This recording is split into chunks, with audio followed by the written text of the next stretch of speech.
on me.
Fire. Fire? Wait, what's that smell? Oh no! There's a fire!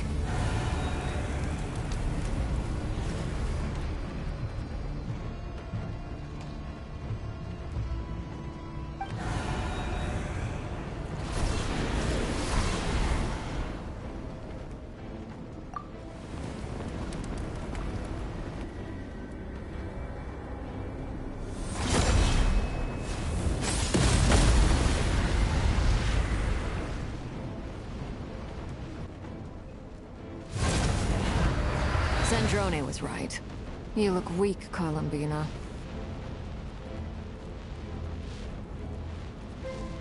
The old you would never have let such lowly creatures bar your way. Word has it that you did something for the Tsaritsa, and that's why you've lost most of your power. Freedom comes at a heavy price, doesn't it? It's Arlecchino! You came! Hello again, Columbina. And greetings, guests of the House of the Hearth. It's been a while, Arlecchino.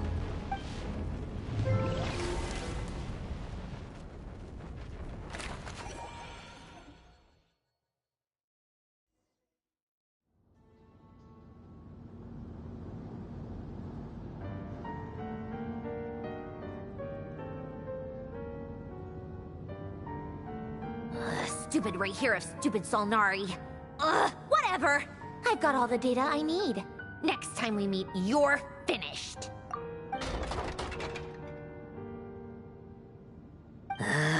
He sure doesn't pull his punches. Excuse me, do you need a hand? You can do me a favor by staying out of my way. Can't you see I'm busy? Wait a minute. I recognize that voice. Hello, Miss Zandrone. Father sent us over to help. Huh. How considerate of her. Hey, Fremine, get over here and help me fix this. Lenny, you do your thing. Just keep your sister away from my machines. Nearly every machine that cat girl touches ends up going haywire. Go put her on cleaning duty or something.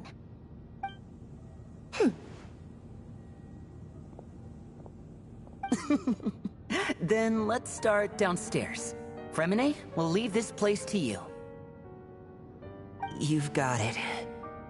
Wait a second. Pretty sure there's still some tea in the cupboard. If you want some, you'll have to make it yourselves.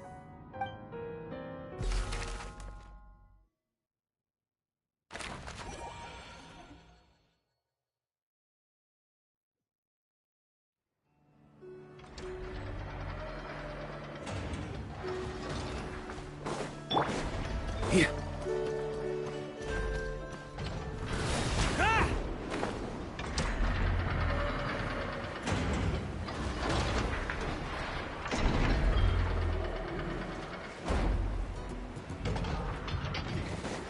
Think you can get away? Teamwork is trick! Don't get too close! Supporting fine! Off the ante! Slash!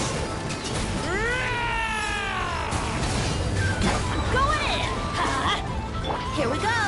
Check this out!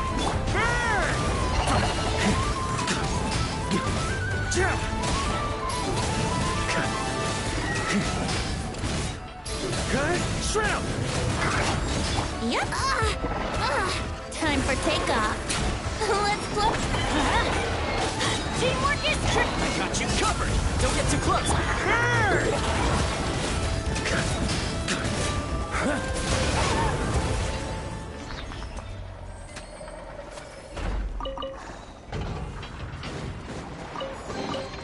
If you want it, it's yours.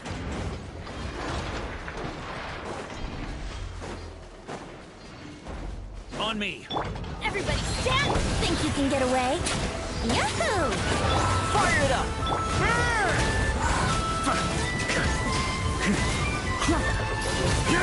Slash!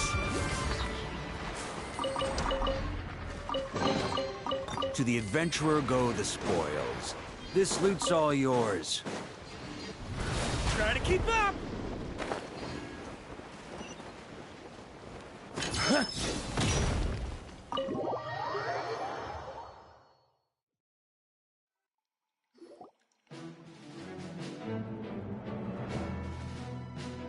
It's a relief to see you all made it back in one piece. Huh? Feels like there's quite a few people missing. Where's Flint's and the others? And what about Nefer? I returned ahead of them. Flint is helping Aino and Anefa to set up the decoys and buy us some time. As for Miss Nefer... Boss is still wrapping things up on her end. She sent us back to fill you all in on the top secret intel we've been gathering. I see. Then let's get right into it. But first, who do we have here? You brought someone else in to help? Greetings. I was invited here to help as a longtime Tea Party companion of Columbina's. You may call me Arlecchino. Surely it can't be. Those eyes. Oh, where have I seen them before? Wait, of course. In those memories we just saw. The only Arlecchino I know is the fourth of the Fatui Harbingers. So either you share a pretty uncommon name, or you're more than just a Tea Party buddy. You are well informed, Grandmaster. A man from Mondstadt living all the way out here in Nodcry, and yet the people and affairs of Snezhnaya seem to hold a special place in your heart. Oh, the feeling's mutual. Sounds like you know all about who I am, too. A Fatui Harbinger. The atmosphere in here just got really tense. Guess we can't just start trusting Fatui Harbingers, even at a time like this. I must admit, though, I'm a little curious. Seeing as the Moon Goddess no longer belongs to the Fatui, what makes you so willing to put your neck on the line here? Nor does Nodcry belong to Mondstadt, Mr. Varka.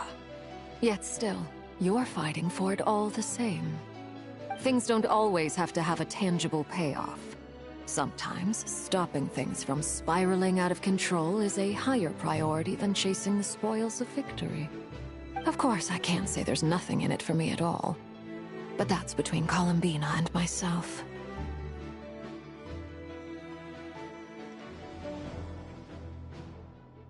Forgive me. I don't mean to doubt you.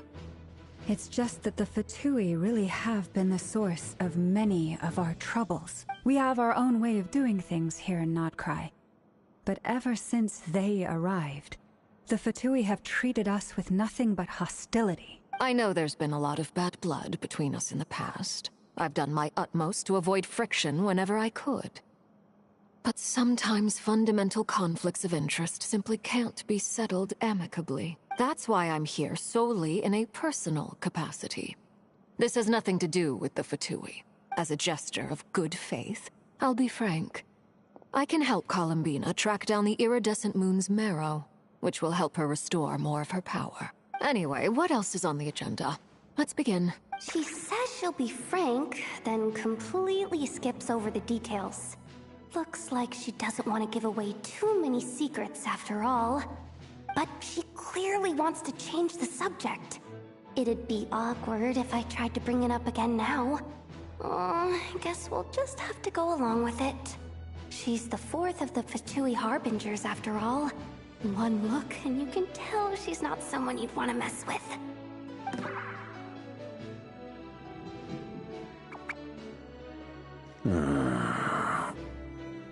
Well, since Miss Arlecchino sounds confident in her ability to handle that, we'll proceed to the next topic. Yehoda, time to share that top-secret intel.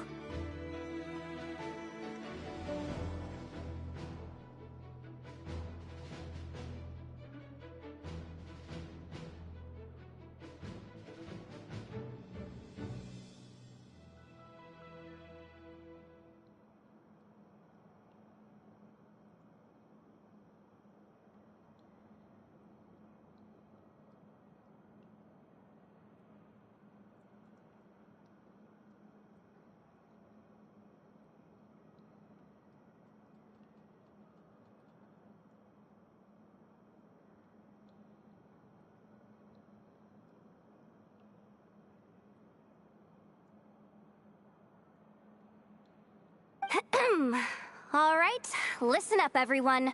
First, we now know that Rerir was originally a Conrian secret agent whose primary mission was to hunt down and assassinate the so-called Dregs of the Crimson Moon. The Dregs of the Crimson Moon? Mm-hmm. In the memories, there was a lot of talk about the Crimson Moon and Eclipse, and a whole bunch of other stuff from the time of Conria. To my knowledge, those were the names of two different Conrian dynasties. Long, long ago, it is said that the people of Conria worshipped the Crimson Moon, drawing a mysterious power from its reflection. But one day, Aku saw the Crimson Moon eclipsed, hence the name of the new dynasty that replaced it, and how it became the new emblem of Conria. Still, long after the Crimson Moon dynasty had fallen, the last ruler of the Eclipse dynasty, the Vinster King, still coveted the secrets it left behind. So, he sent the Rehir of Solnari to secretly hunt down the Crimson Moon's few remaining followers.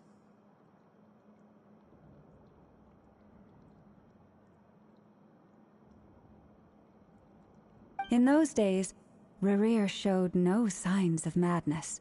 In fact, he was as normal as any other person. Oh, and he had a fiancé, or at least a would-be fiancé, called Tholindis. What's the matter?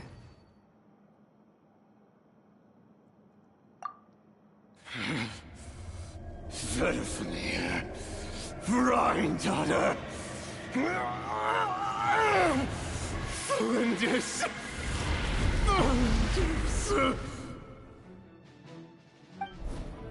Interesting. Anything else? What about this would-be fiancé of his? Do we know anything about her? Well, she was a researcher at the Universitas Magistrorum, but it felt like she was hiding some kind of secret. Oh, and one more thing. For some reason, Rerir's fragment also contained some of Tholindis' memories, though only a very small portion. Well, no shortage of potential leads, I'll give you that. In any case, it sounds like we can conclude that while Thelindis was still around, Rarir appeared to be lucid and quite normal. Thelindis, it seems, must have been the one thing in this world that he couldn't let go of.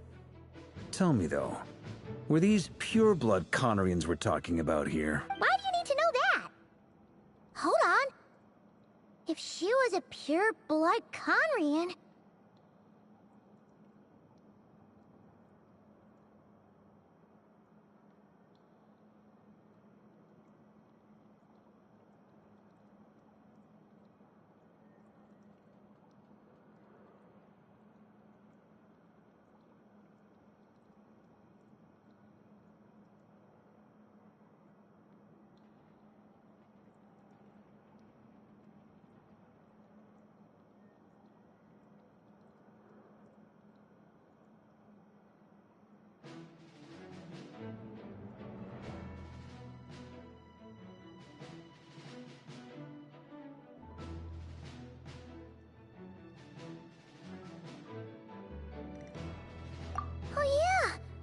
Just like how it was with the captain.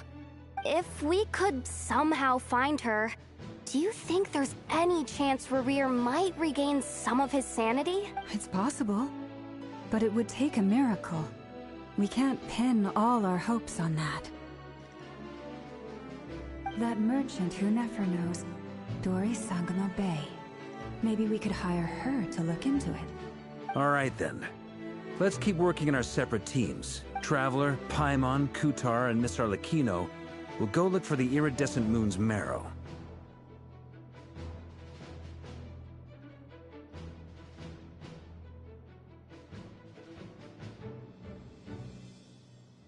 As for the others... On the way over here, I noticed that the wild hunt monsters had grown even more frenzied in their search for Kutar.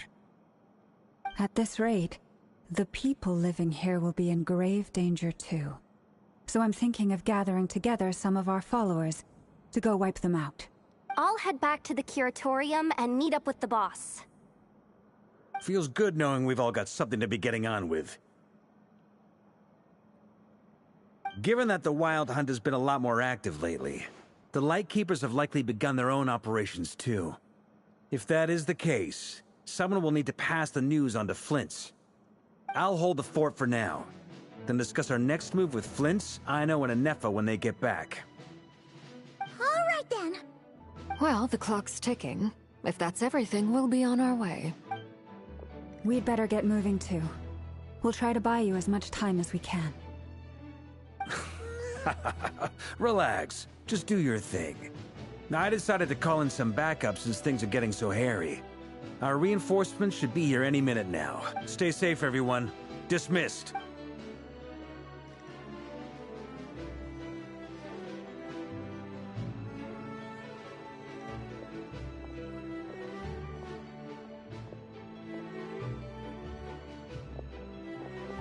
We're back. Did we get here a little early? Or a little late? A tad late. The others have already set off. To summarize, our resident moon goddess has found us a new ally, and Boss Nefer has uncovered some promising info. Everything going smoothly on your end? Not great. I don't know how long we can stall them for. The decoys are getting taken out way faster than we imagined. I'm gonna make some more later, but I need a timeout first. I'm so tired right now. Oh, right! Inefa, could you fill in Uncle Varka on what we just discussed with Flint's? Sure. Uncle Varka, you previously told us about how when you went to investigate a source of the Wild Hunt in Amsvartnir, you discovered that it was just a diversion. But according to Flint's intel, several outbreaks of the Wild Hunt had already occurred in Nodcry in the period leading up to that. That was before Rarir had regained his body, when he was far from regaining his full strength. In other words, in theory at least, he still lacked the means to act in two places at once. Flint's, with everything that's been happening, the Lightkeepers across Nodcry are rallying to fight back against the Wild Hunt. They're gonna need your help. I know, I'm sure you're capable of coming up with something far more effective than decoys. But for now, you should stay here and get some rest.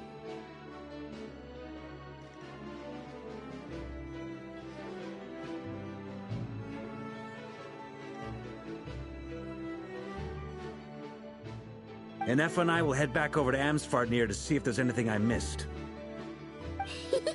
I told you Uncle Varka would say that, didn't I? A deal's a deal. Not a word about my snack intake for the next week.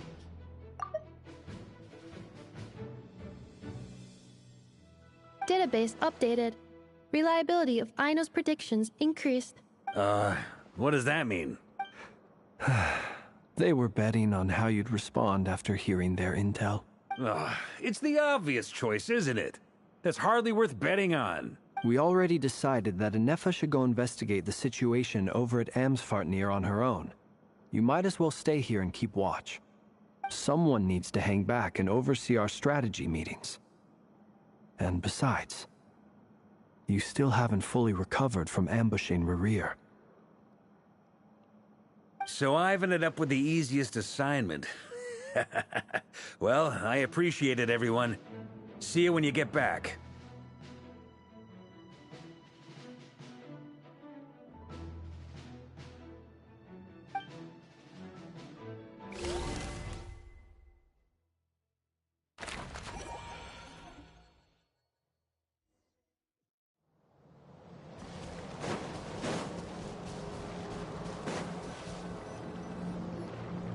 Here, this will serve as a good spot to cross over. Arlecchino, hold up a second. Since you brought us all this way, we still haven't got the slightest idea what's going on here. And if even Columbina doesn't know where the iridescent moon's marrow is, how do you? Simple.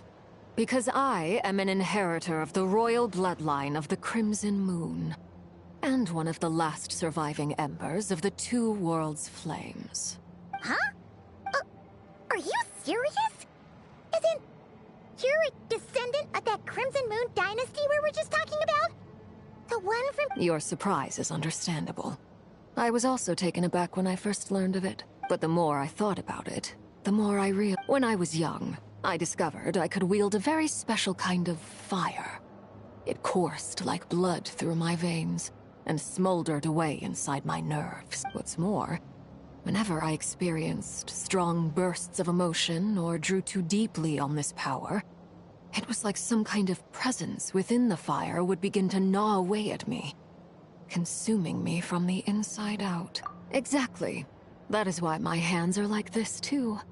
At first, I saw it only as a curse, but once I became a harbinger, the jester apprised me of the truth. Together with my own investigations over the past few years, there are several things that I have gradually come to understand. For instance, take the so-called Crimson Moon.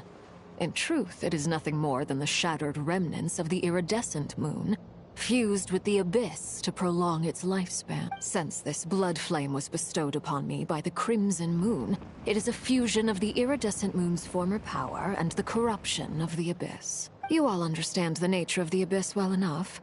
I draw upon its power, and in return, it hungers for my soul.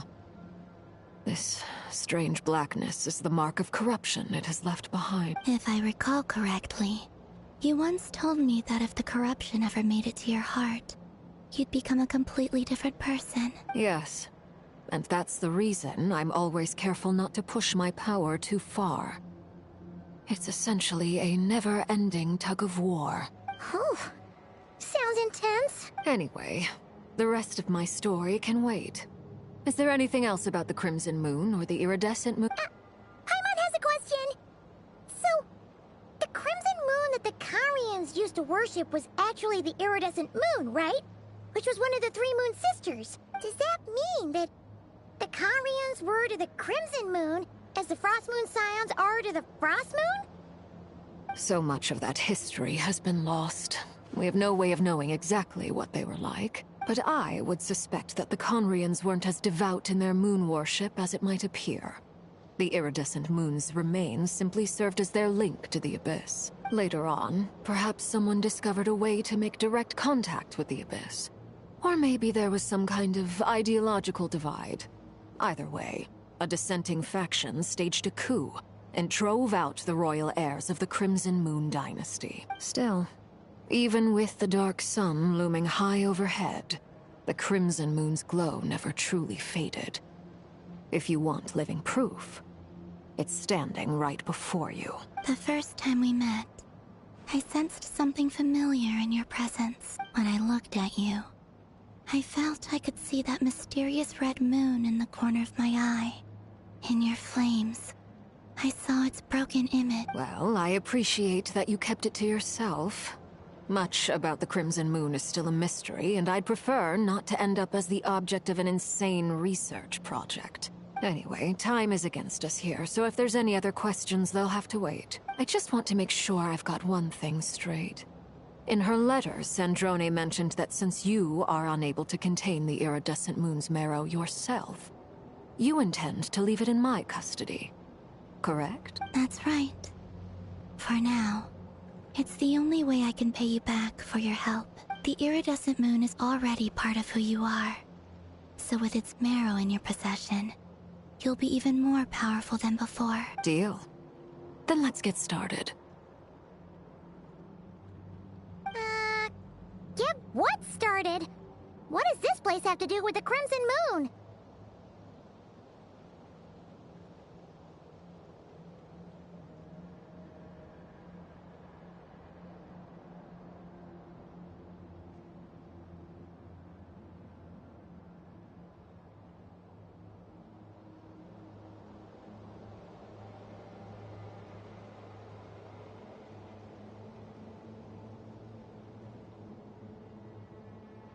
When I first became a Harbinger, the Jester gave me a book called Harry, also known as Leobranto Innamorato. You should be able to buy a copy next time you're in Fontaine. It's a love story set in the Crimson Moon era. But setting aside the tangled romances of its characters, it also records a few interesting details. In the Crimson Moon era, or so the story goes, there was an orphanage that received children from beyond the bounds of this world, and subjected them to a peculiar induction ceremony. Beyond the bounds of this world? For real? The Crimson Moon sages looked beyond this world for beings with powers that surpassed the gods.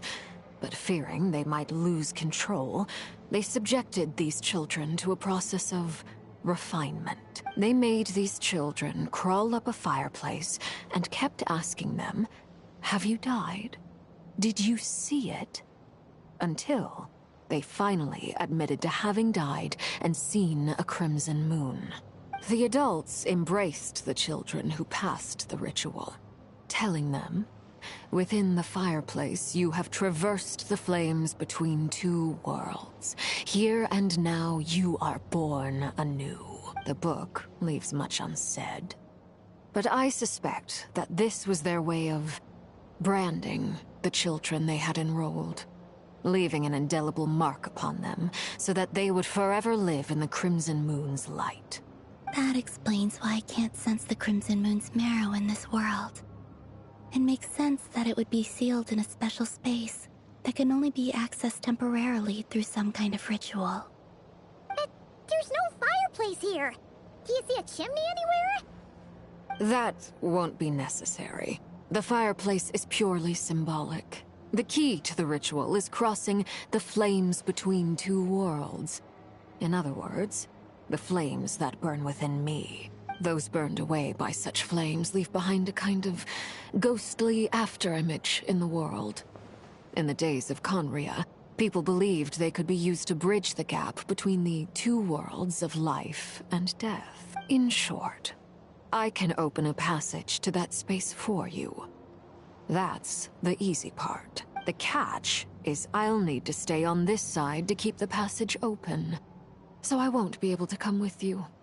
Once you're inside, very well. Then I'll open it up. Traveler, spare me a little more moonlight if you would. I may need it.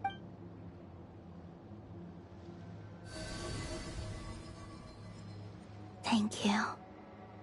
I feel like I've recovered some of my strength now. It should be enough to move us across short distances and confront whatever dangers might await.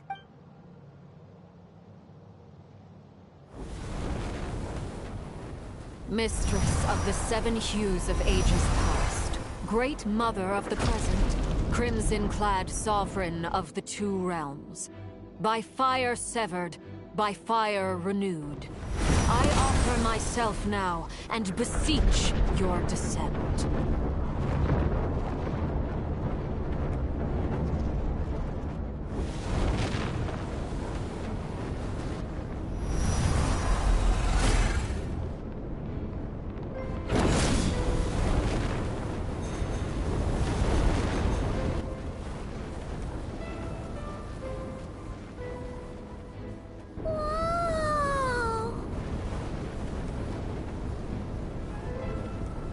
One word of advice. As you're crossing over, no matter what voices you hear, do not answer. Got it! I sense a sinister gloom inside, but also the familiar light of the moon. I feel that I am about to meet an old friend who has changed beyond all recognition. All right, let's go.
What a tragic sight. Fragments of your broken body, seized by the abyss, and hung up aloft like mummified remains. Iridescent. Careful! There's something spooky about this place, but Paimon's right behind you!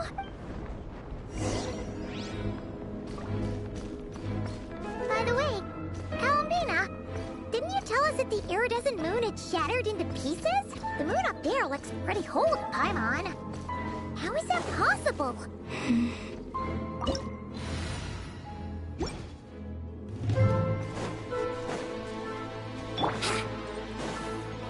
Wouldn't like time for takeoff.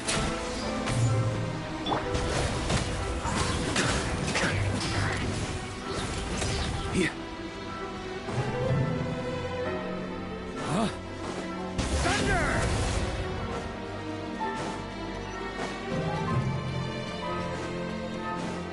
Just like I thought. It was only a facade. Here we go!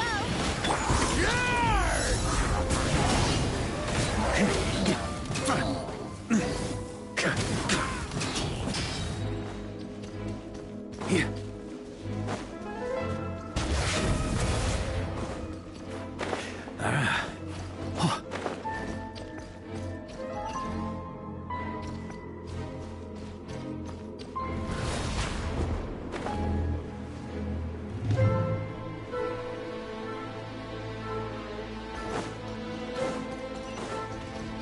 Off we go! Everybody stand! Here's Becca! Check this burn!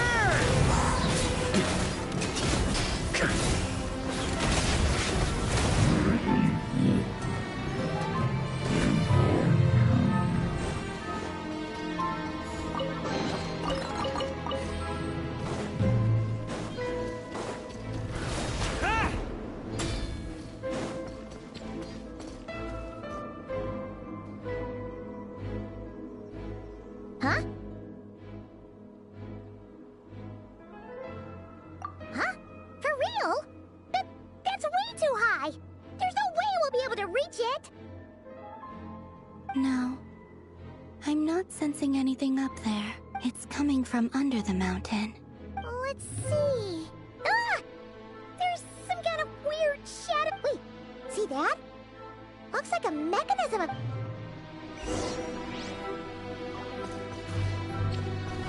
Try to keep up!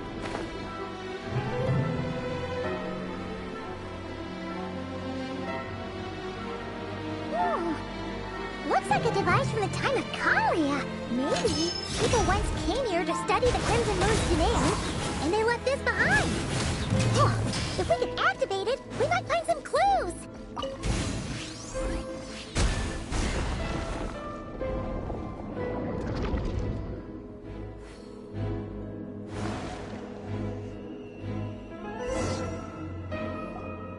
Hey, look at that! Now that the mechanism's running, the shadow in the water looks different. Do you think these mechanisms might... Felindis, we'll leave the rest of the research in your hands. We'll be heading back now. I hope this isn't ruining date night. Ugh. Mind your own business. Just leave me some snacks on the table. Felindis? Is that Rere's girlfriend? How come we're hearing her voice here? Oh yeah! The Abyss has made this space extremely unstable. Maybe that's why some of the things she said and did were preserved here. Whenever I see this view, it takes me back to a poem from my childhood. Waning moon, oh lifeless damsel, weeping on the mountain crest. Mourning still in wistful tone, her fragile soul now laid to rest. For me, of all people, to be here investigating the mysteries of the Crimson Moon space. Is it a coincidence? Or something more?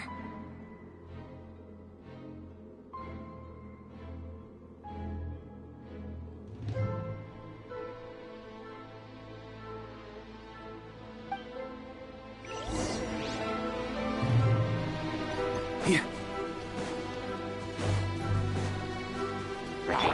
Think you can get away? Let's play!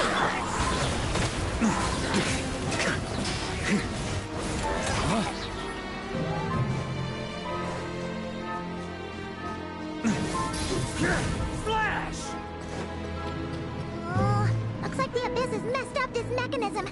We need to find a way to get it working again. Let's see if there are any other devices nearby. Adventure time! Don't get too close!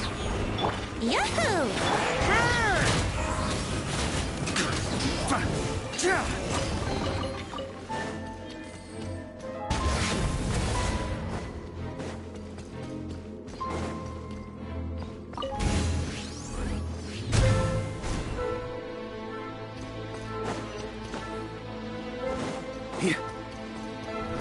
Try to keep up!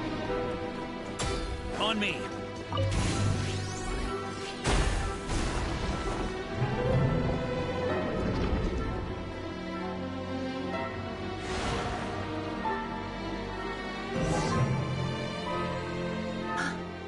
I see.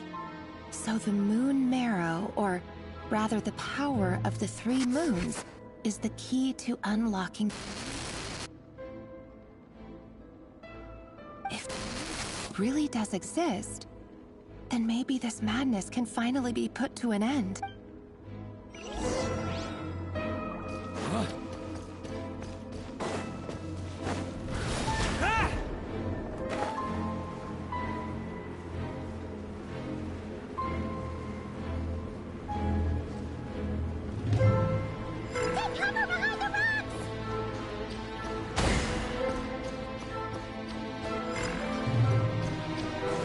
On me!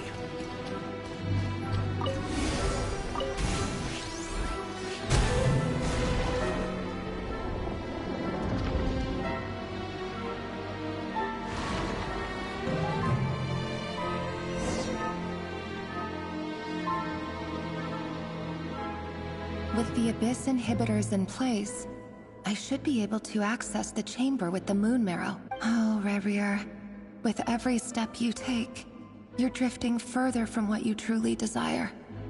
But you're not the root of the problem.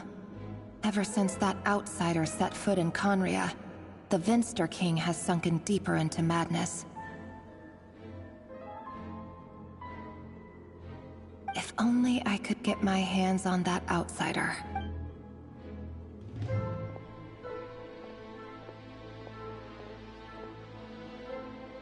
Hey look! The moon's reflection is back to normal! Elendis' voice mentioned a chamber with the moon marrow. It must be. For within it... Then there's no time to lose! On me. Try to keep up!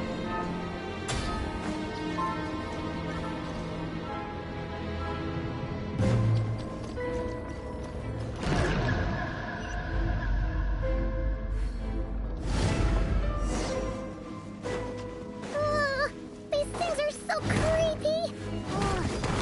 Looks like we'll have to destroy them if we want to get to the iridescent moon's marrow.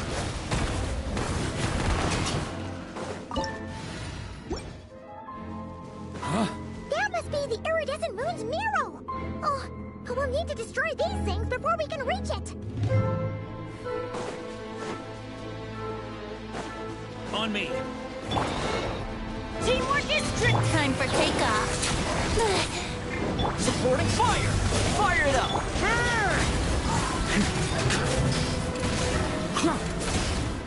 Good. Shred 'em!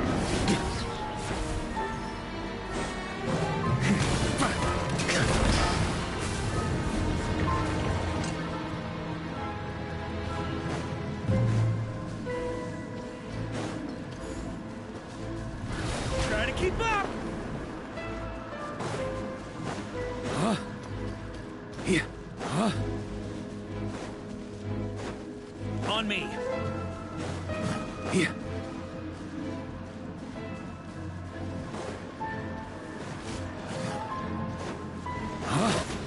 I'm going in! Think you can get away? Water gliding.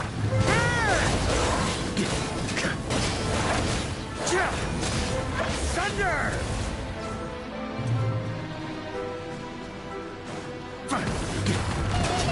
We're so close!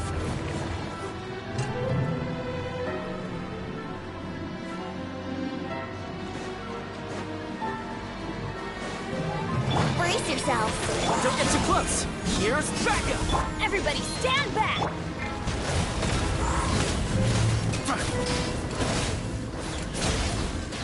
Good. Shred 'em!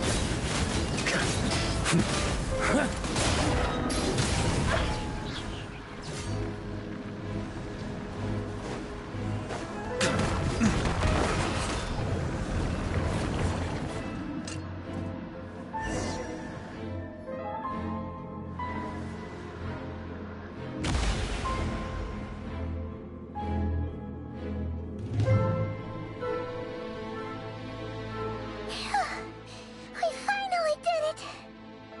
The iridescent moon's marrow. Still burning away like an undying flame, yet now contaminated by the abyss. It has taken on a new form entirely. If we can purify the abyssal power within, we should be able to obtain its untainted essence.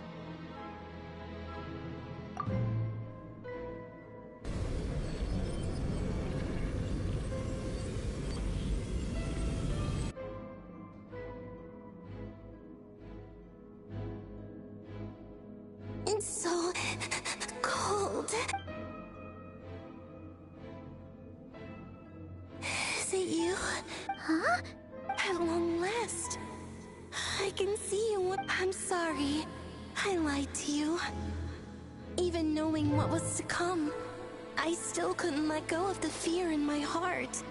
As death drew, the moment the moon shattered, my body began to split apart piece by piece. Tell me, what was it that brought you to us? You look so... But trust me when I say...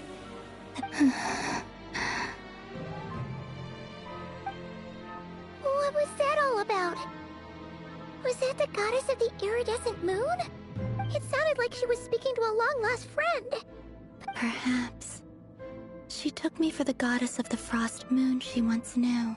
For a fading soul like hers, our auras must be too similar to tell apart. But anyway, we've got the iridescent moon's marrow. Alright, time to leave this place.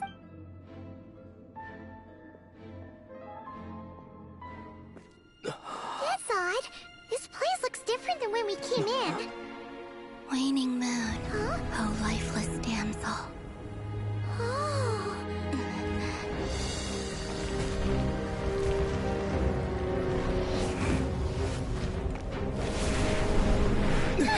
Hurry! The place is collapsing!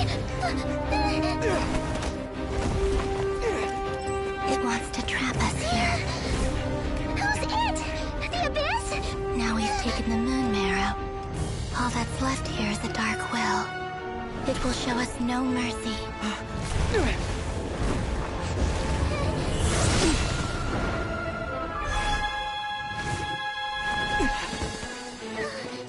Give it back! The Crimson Moons! My marrow! My heart!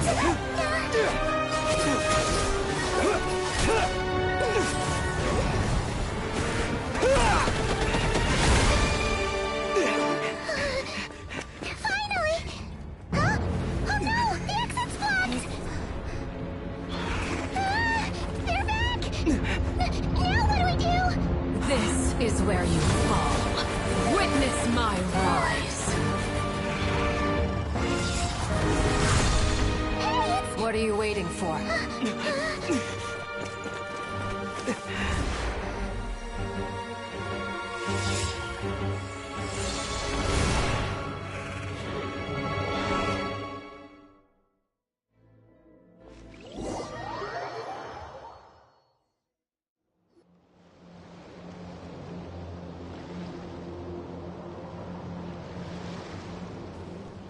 Oh, we made it! Was that you, Arlecchino? Did you save us? Wait, your hands! They're... Oh, this? Don't worry. It's a small price to pay. The Abyss wanted to trap you inside, and I defied its will by bringing you out. No wonder it's a little angry. No. I have paid the price, albeit a small one, and it cannot be undone. My hands have already fused with the Abyss. Purification would simply destroy what...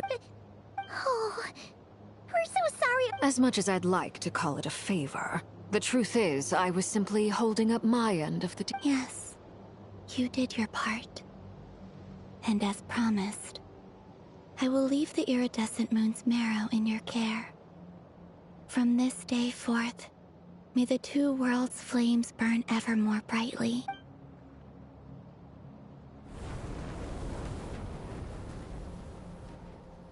I'll take that as a blessing. Now, Columbina, give me your hand. Accept this moonlight I offer in return.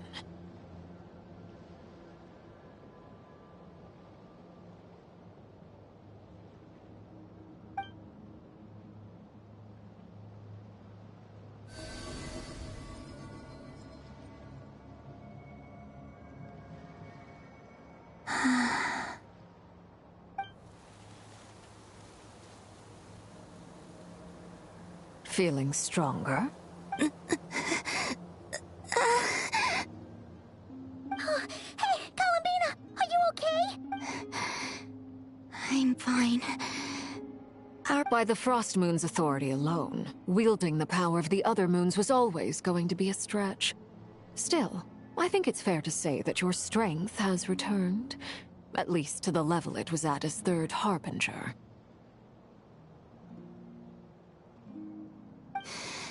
It's still not enough. There's no way I can hope to challenge Rayrir like this.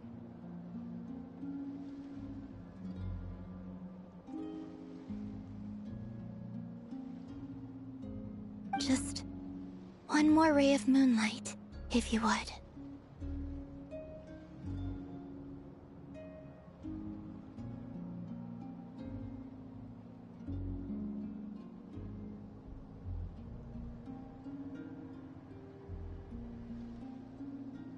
It's okay. I can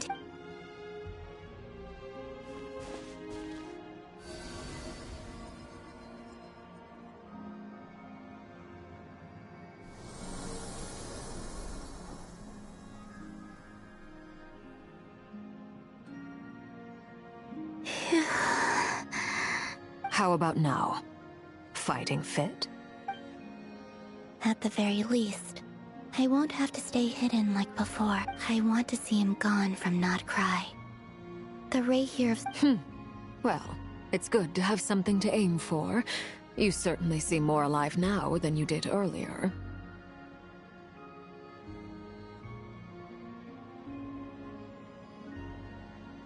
When I first met you, you didn't strike me as a ray of moonlight. More like a wisp of fog drifting in from who knows where, ready to scatter at the first sign of a breeze. But now, you're full of vitality. Just like the frost moon, once the brightest of them all. May you keep shining, Columbina. This is who you are. Thank you. Look after yourself too, Arlecchino. I know you have plans of your own, and that's why you're always seeking to grow stronger. But whatever you're after, don't let the Abyss take a hold of you. I do not wish to see you go down the same path as Revier. I appreciate the concern, Columbina. Although perhaps it's time you took a new name. A new name? Kutar, the Moon Maiden, Columbina. They're nothing more than code names. They describe who she is and the roles she's played. We often use code names in the House of the Hearth, too. But it's knowing your real name that keeps you grounded. Up till now, you've been living a wandering life. All I'll say is this. Once you've defeated Revier, give it some thought. All right, that's it from me. I'll get you back safely first, then go meet up with Sandrone. You're the best! I appreciate the gesture. It speaks to your good character. Anyway, let's get going. There are more urgent things to do right now than trade compliments.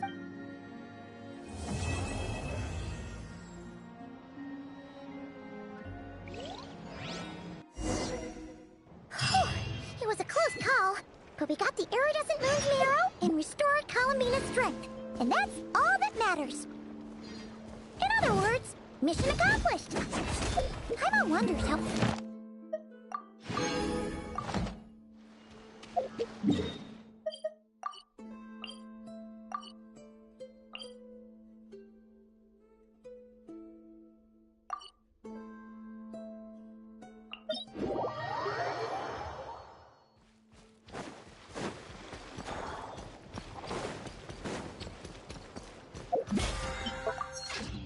Here.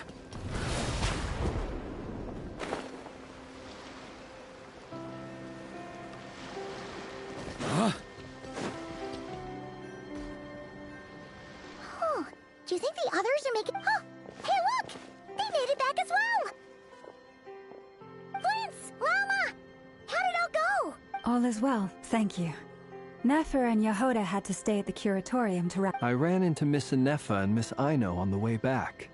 Their work is still in... You seem rather cheerful today, Mr. Flint. I certainly am. I achieved what I set out to do and came away with more than I bargained for. Fighting alone can get quite tedious, but I had the good fortune to run into a pair of brave young warriors. We meet again. How have you been? Albedo! What are you doing here? That would be a natural assumption to make. It's also the correct one. These two courageously lent me a hand while I was fighting the Wild Hunt. When they told me they were Servarka's colleagues, it all made sense. And given how people of outstanding talent tend to cross paths... So, who's your travel buddy, Albedo? Why don't you come and introduce yourself?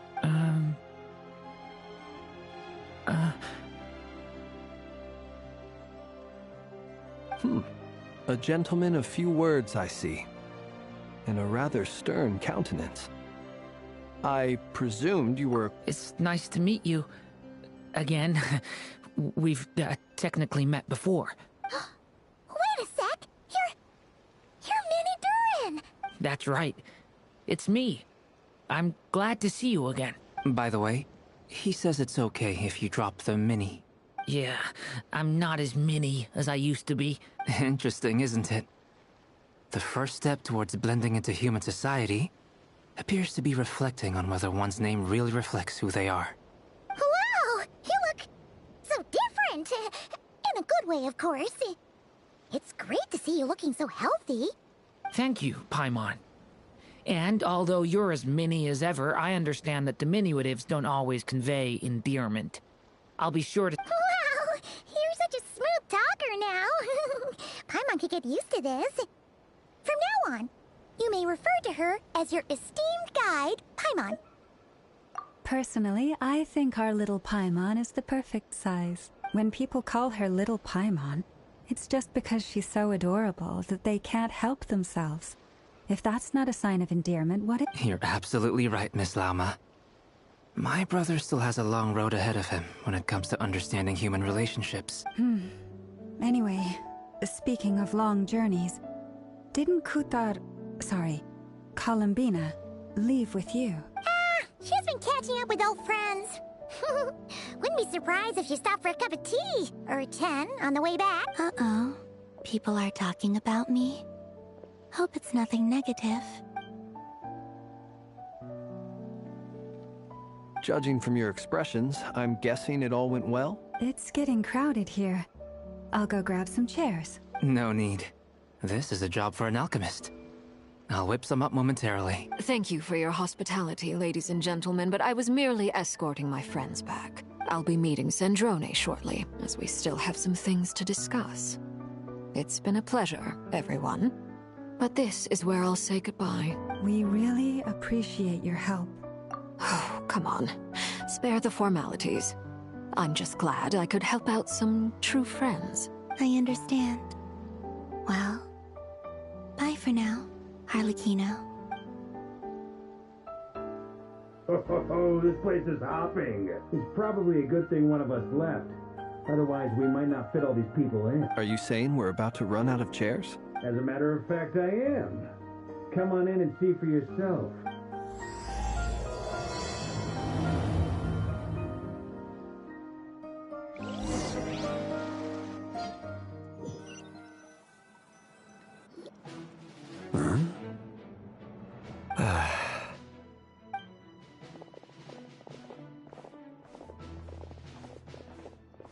I overheard your little chit-chat outside, by the way. With Miss Columbina's colleague gone, we should be back to the original crew plus the other colleagues I brought in. Though, it looks like we have another new face. Someone else managed to rope in a colleague too? Frankly, you and Paimon are the only people I know here. This here is Deansliff, colleague of Tibet's greatest guide, Paimon, and greatest adventurer, the Traveler. Well, not exactly colleagues, more sort of friends. When someone else jumps in to do the announcing, you know you're speaking to someone important. Let's hear what he has to say. Note to self. Once Paimon knows your name, the rest of the world will soon follow. When he comes looking for us, it's usually something important. From the looks of it, you're about to hold a meeting. If I were to say that the Wild Hunt is our mutual enemy... As the saying goes, the enemy of my enemy is my friend. Mr. Dainsliff, there's a seat with your name on it.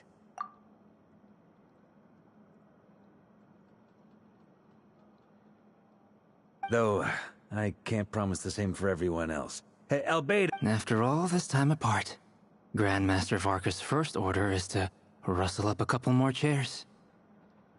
I've missed this. Is he being sarcastic? Hey, he's your brother. Why are you asking us? I've still got a lot to learn about the nuances of human conversation.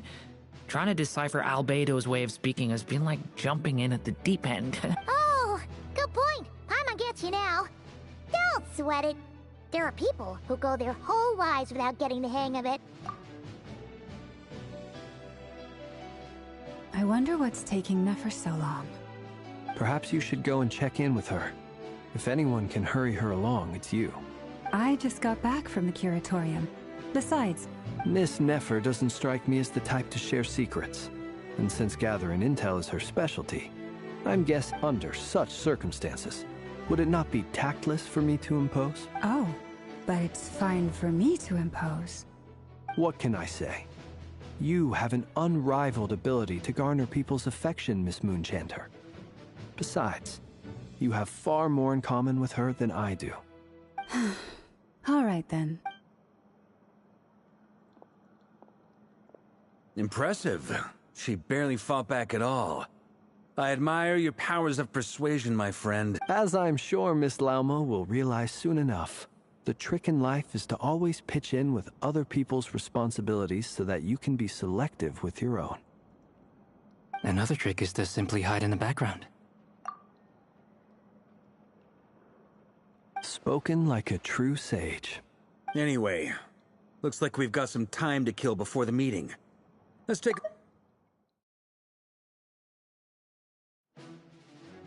Feel free to chat amongst yourselves. We'll get down to business once the other two arrive.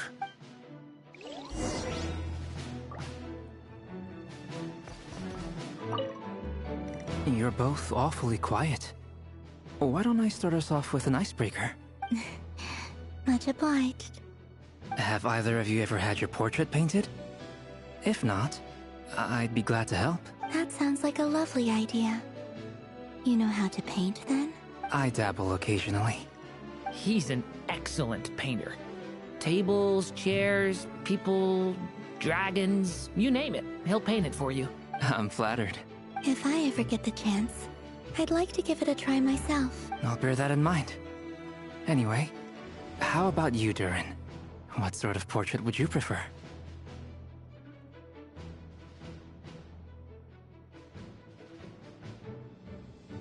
Oh, I'd be whatever style feels best to you. Very well. Then I'll play it by ear. You can replicate any style I want? I can try, if you show me a sample. Thank you. In that case, I'll dig up some reference material for you.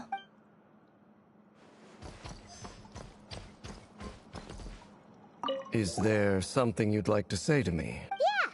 For starters, what? If you think back to our previous interactions, you may recall that that's hardly out of... You do have a point there. Oh yeah! You'll need to find somewhere to stay the night too, right? Want to tag along with us? Sure. Let's do that. Great! Paimon will handle it! And in return, we can get Dainslift to be our very own personal bodyguard. If that's what you had in mind, you should have said so sooner. I'd be happy to help. Oh, okay then. Anyway, since we're all here together... Indeed.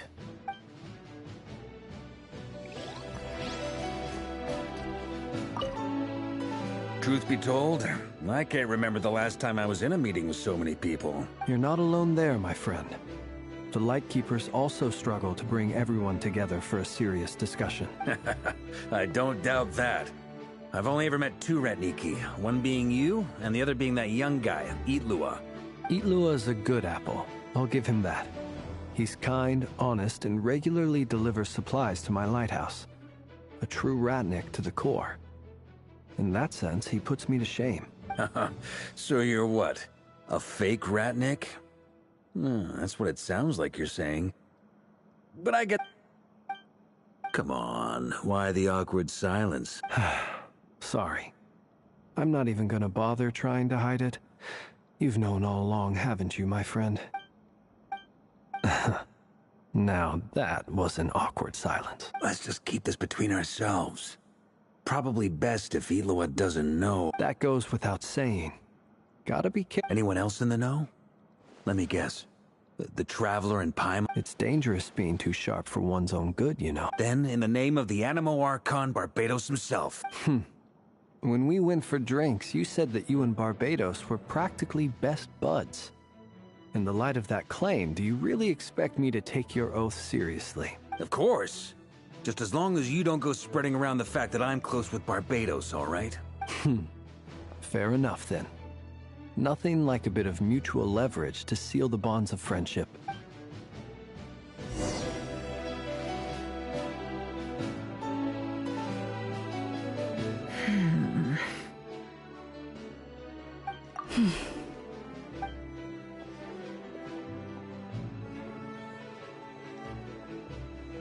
Ah, Miss Neff. After all, But what about Yehoda? I'm here to give you an update on how things are going on our end. Once this is over, I'll be heading straight back to continue my work. Huh. So much for just this once. Shh! Not so loud! We're on a roll here. What if she... Did you say something, Mr. Varka? Huh? I didn't say anything. Right, Flints? Must have been a frog. They get so noisy around here at nighttime. It's like they're putting on a concert in the background. Anyway, before we begin, there's a few introductions to make. Let me start by saying that it's an honor to be speaking before so many distinguished colleagues and collaborators. First up, we have Miss Lauma. As Moon Chanter, she's the leader of the Frost Moon Scions, a local religious community in Nodcry. Then there's Miss Nefer, boss of the Curatorium of Secrets, an intel gatherer extraordinaire. Nefer is leading the investigation into Rerer's background, assisted by Yehoda and Lauma. From the little I've heard, they're making some great progress. Over here, we have Mr. Flintz, a ratnik and guardian of the abandoned lighthouse. In our last operation, he courageously distracted the Wild Hunt to buy time for the rest of us. For those of you who've never met, this is Mr. Albedo, a renowned alchemist and captain of the Knights of Favonius investigation team. By his side is a new face for us all, myself included, Mr. Durin, who's come to lend his aid. Next up, we have the Moon Maiden and former Fatui Harbinger, Miss Columbina. Then we have the Traveler, who's earned more titles than I could possibly hope to list out, so I'll spare you the rundown. And Paimon, the ultimate travel companion and quite possibly the best guide in all of Tevat. Wow! That's a lot of people! Great turnout! Miss Nefer, it looks like you might have another job coming your way, so, You think I haven't got enough on my hands as it is? Who's looking for me now? That would be me, Miss Nefer. I have a commission for you. And you are? Who I am doesn't matter right now. What does matter is that I'd like you to gather more intelligence about the Recher of Solnari. Well, it's not as if we never take on anonymous commissions. But in your case, I'll have to decline. I'm gonna take a wild guess and say your job's probably more hassle than it's worth. Something about you seems like bad news. It's my eyes, isn't it? Conrian, I assume. And what's with the mask? Are you trying to hide your identity? In any case, the fact that you're even still alive raises an awful lot of questions for me. My name is Dainsleif. And yes, I am from Conria. As I'm sure you're aware, the Recher of Solnari's real name is Rerir.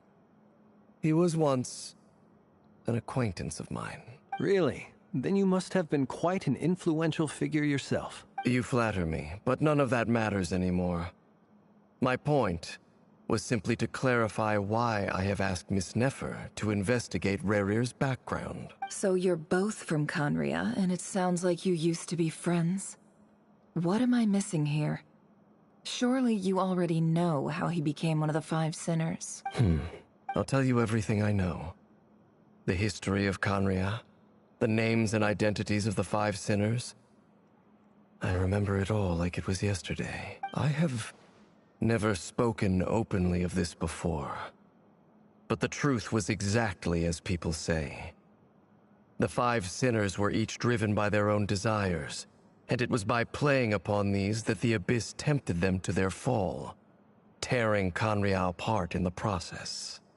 The visionary, Vedifenir, who wished to foretell the future. The wise, Haroptatir, who sought limitless knowledge. Gold, Rhindaughter, who desired to create life. The foul, Sertologi, who pursued supreme strength. And last, but not least, Recher of Solnari, Rerir, Ravager of the Moon. Of the five, Rerir is the only one who remains a mystery to me. He never harbored grand ambitions. So what changed in the space of a single night? How did he come to fall like the others? In other words, you're saying that his change came as a shock to you, and you have no idea what actually happened? That's right. You mentioned how the Abyss tempted them, which led to their fall. But what did that look like in practice? And what other context can you give me about the events of that time? The more detail you can give me, the better. Strangely, now that it comes to it, I hardly know where to begin. The fateful night took place during the era of the Eclipse dynasty. One day, my elder brother, the visionary, Vedifenir, was summoned to the palace by the Vinster King, only for the king to gouge out his eyes and cast him into the dungeons. When I came to hear of this, my fury knew no bounds. I gathered together every ally I thought I had, and together, we set a night to storm the palace and free Ved. Centuries on, the memories of that night still haunt me, like a never-ending nightmare. We broke through the palace gates, just like we had planned, each striking towards our separate targets. But then, I was betrayed. Even Vedifenir, the very person I had come to rescue, abandoned me and partook of the Abyss's power. So, it's personal after all. Then tell me, Mr. Dainsleif, what price are you willing to pay? You, of all people, must know that nothing comes for free. I cannot say what price would be worthy of such a commission. But know this. Rerir was not always a madman.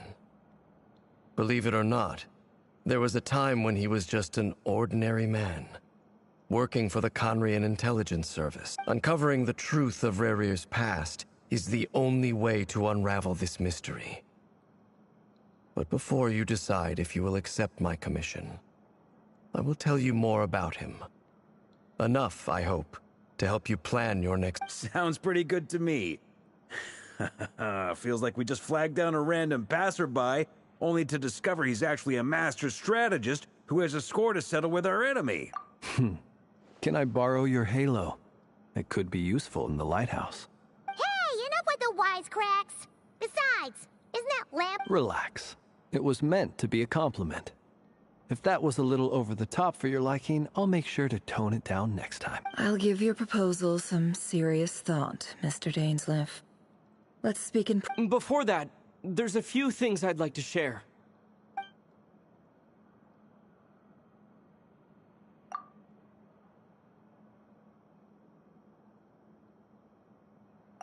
Now that we've united the hearts of the three moons, your power should be greatly enhanced. I believe it will take a little longer. You've done so much for me, so I want to be completely honest with you all. Even though I'm doing a lot better now, the truth is, my recovery will likely be an ongoing process. From the moment I was born, my power has been slowly ebbing away. And that is because Tevat has never accepted me. Even with the moons united as so far, I have yet to find a solution.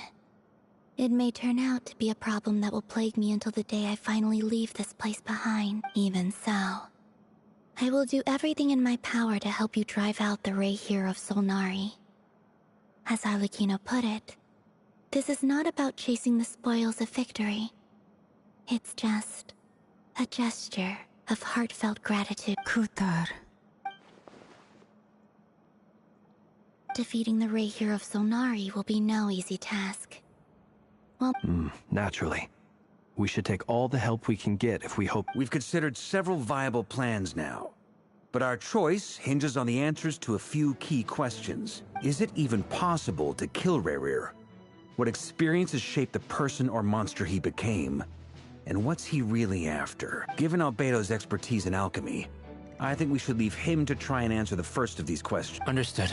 As for the other two, I'm afraid we'll have to count on you again, Miss Nefer. Believe me when I say it's not my wish to burden you. But right now, relying on yours... So you're placing all your hopes on me, huh? We can't thank you enough for agreeing to help us. Honestly, I can hardly... You sure have a talent for changing your tune, Miss Moonchanter. Timid like Yehoda one moment, then flinches insincere flattery the next.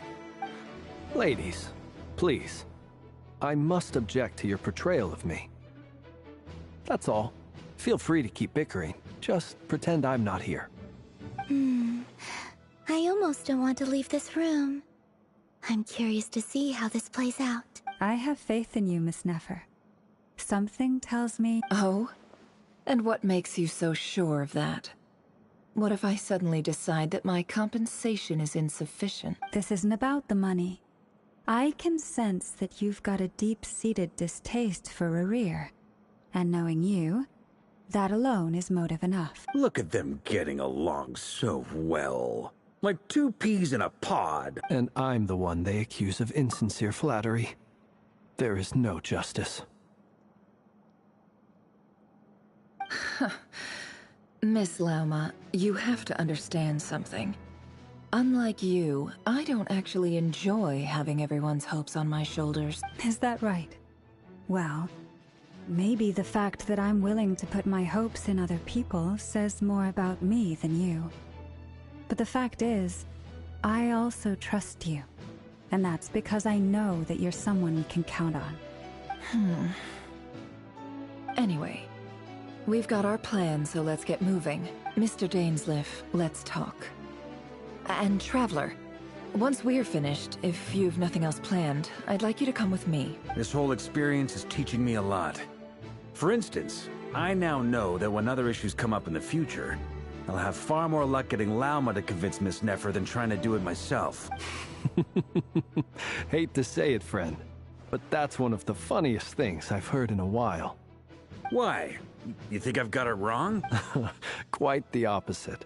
But what makes it so hilarious is how long it's taken you to realize.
Thank you for waiting.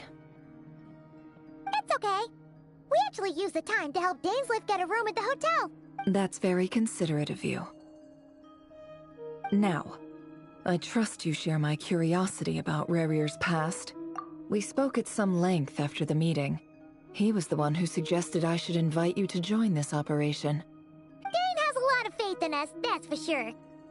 Likewise. I appreciate that you got right on board without interrogating me about why I invited you. It shows that you trust me to explain everything in due course. That's because we know what you're capable of. We appreciate you too, Nefer. You might have been forced to help. That's one way to put it. Another is this, that once a decision's been made, it's set in stone. After that, all right. So here's how it is. I'm going to access Rerir's thoughts again using my confidential method.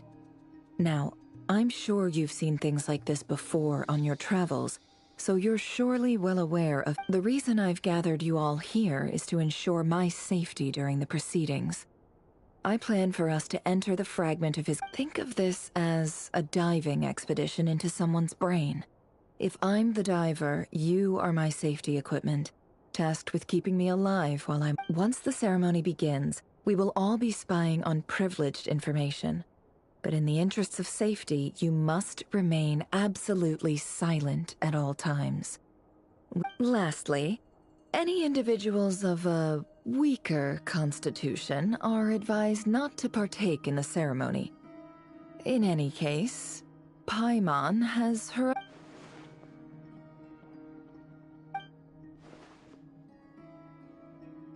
Well, good luck, everyone! Sounds like all Paimon... There's a little more to it than that. I was being serious when I said you have a job to do. In the event that something goes wrong, you will be our first responder. I don't anticipate any... I second that. This is a dangerous operation here. So, Paimon's like... Good. Please, take a seat. We'll get...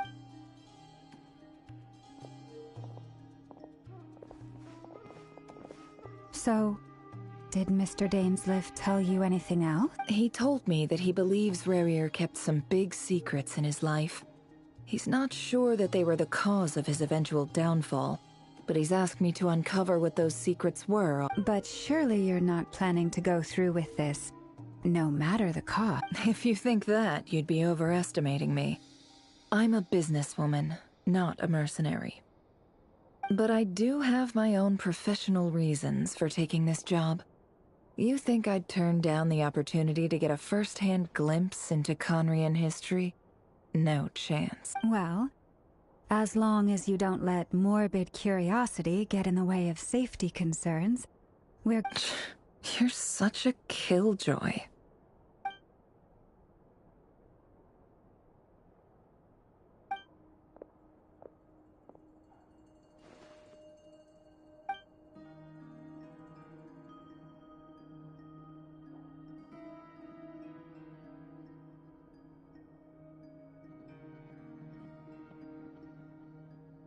All right, I'm good to go. All set over here, too. Promise, Paimon, you'll be extra careful. All right. Let your whole body relax. We're about to begin. Close your eyes.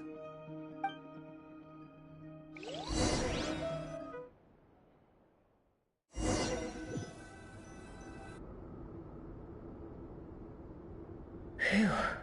Could this be his office? Pretty standard setup.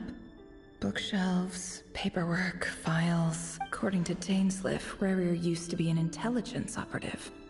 Chances are there's plenty of top-secret intel stashed away in this room. Is this where you keep your secrets, Rarier?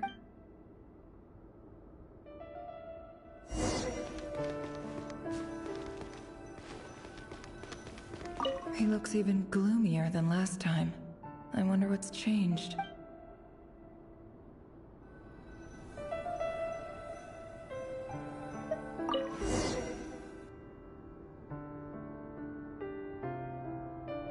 Today's files are in. Time to wade through them, just like usual.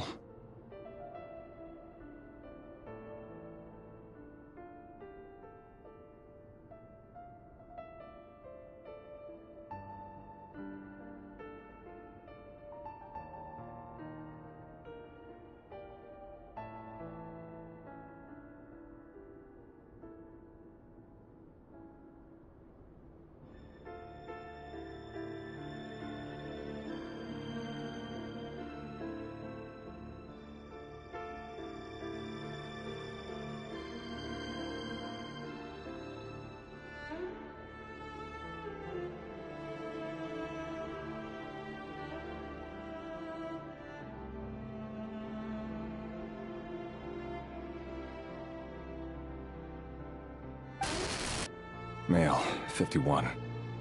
Occupation, cook. Confirmed Crimson Moon descendant. Has maintained frequent contact with other descendants over the past year. Poses a threat to the dynasty. Neutralized.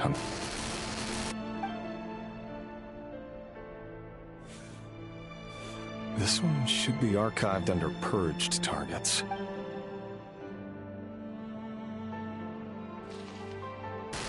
Female, 23.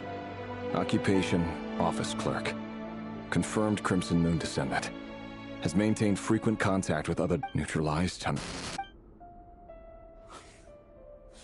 Another one for purge. Sounds like she was that other man's daughter. No.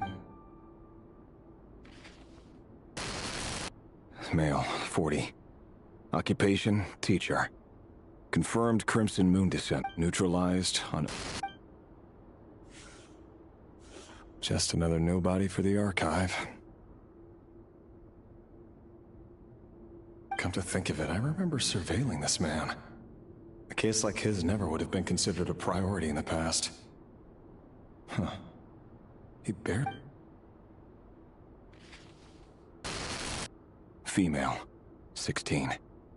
Occupation, none. Orphan and confirmed Crimson Moon descendant. Has been observed making contact with other descendants during the past year. Poses a threat to the dynasty. Neutralized on...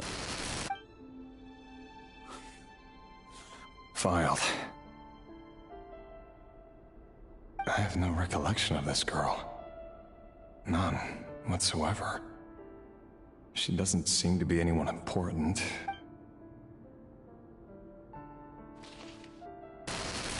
Female, 13.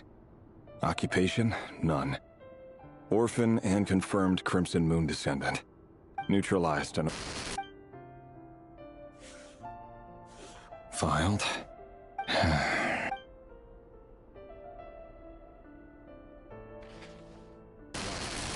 Male, 11. Occupation, none. Orphan and neutralized and...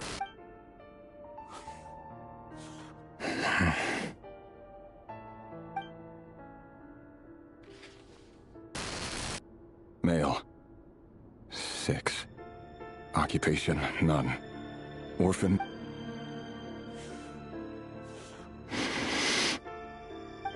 It's funny, isn't it?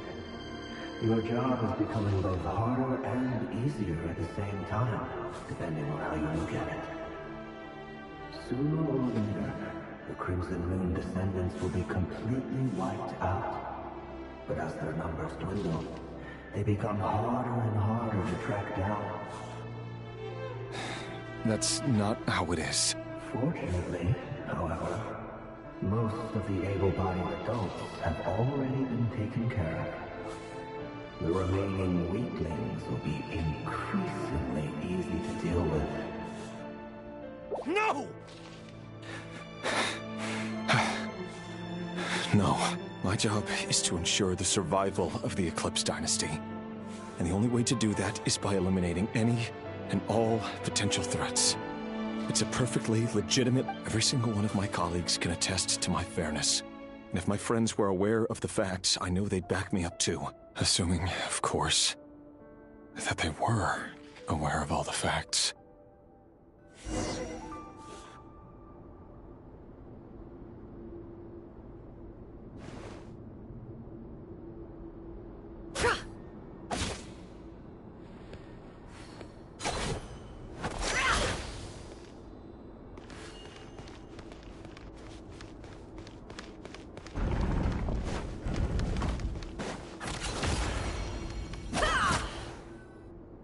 Mr. Vedifalnir?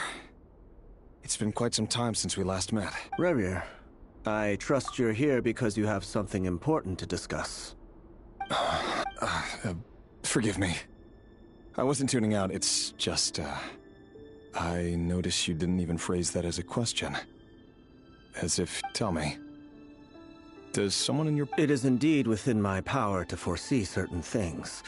Things like your arrival. I was just thinking. It won't be long before I'll be inviting both you and Dane to my wedding. That isn't a lie, but nor is it a fact as such. It's a wish, isn't it?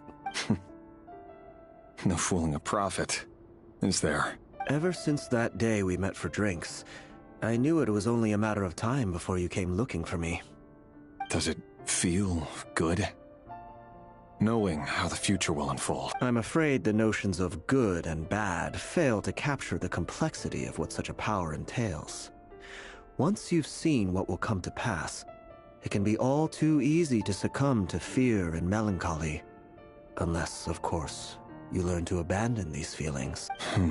You fear my silence, and long to hear the words I left unspoken that day. That's right.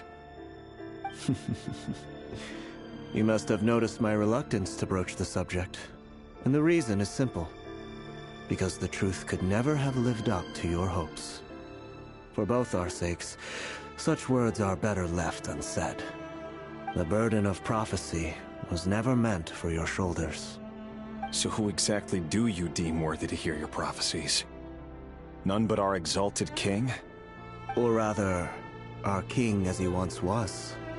You're closer to his majesty than I am. You must know better than anyone how much he's changed. You say that as though it is to my benefit. Yet precisely because of that, I dare not speak rashly. A king can turn out to be the most virtuous of rulers, or a tyrant more terrible than the most vicious of dragons. You are so wise and far-sighted, yet still you would have me live in fear of the unknown? You make a fair point. Especially... Very well then. Let me offer you some advice. And I say this not as a prophet or a visionary, but simply as the brother of your friend. For many reasons, there is very little chance of your marriage ending in happiness. If happiness is what you seek, you should find another fiancé.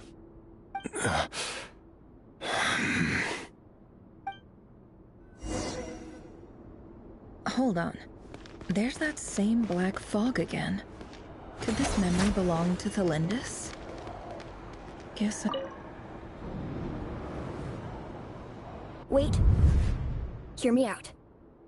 This time we finally got a clear look at his face, and learned his true identity. His name is Rayrir, and he claims to be one of the king's guards.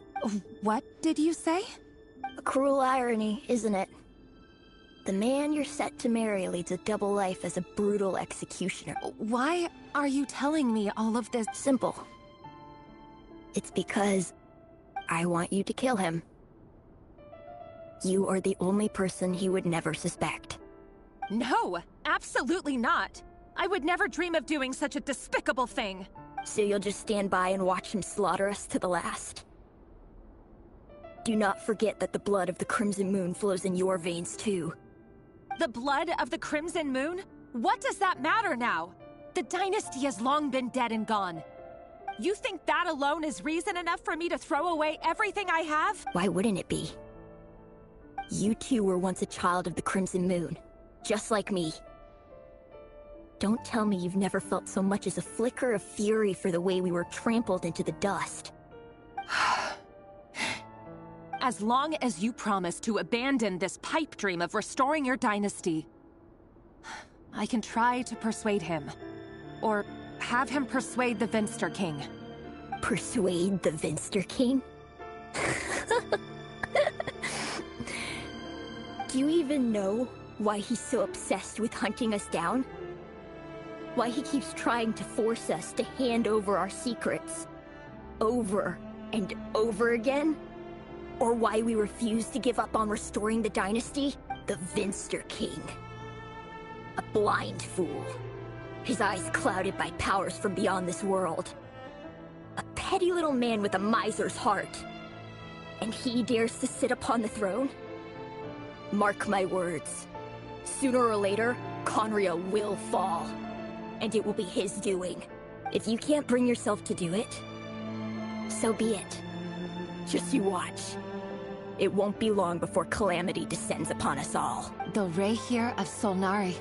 That really is quite a secret you've been keeping from me, Rayrir. But who am I to talk? Am I really any better? I've kept my own past a secret this whole time too. Love should be built on honesty. But ours was born from lies. And yet, is it really so wrong to hide things that would only make life harder? If we don't cover up the parts that no one else should see, how can we go? Vedifulnir must have known all this. And that's why he made his prophecy. But I won't just sit by and watch this disaster unfold, no matter who I have to face.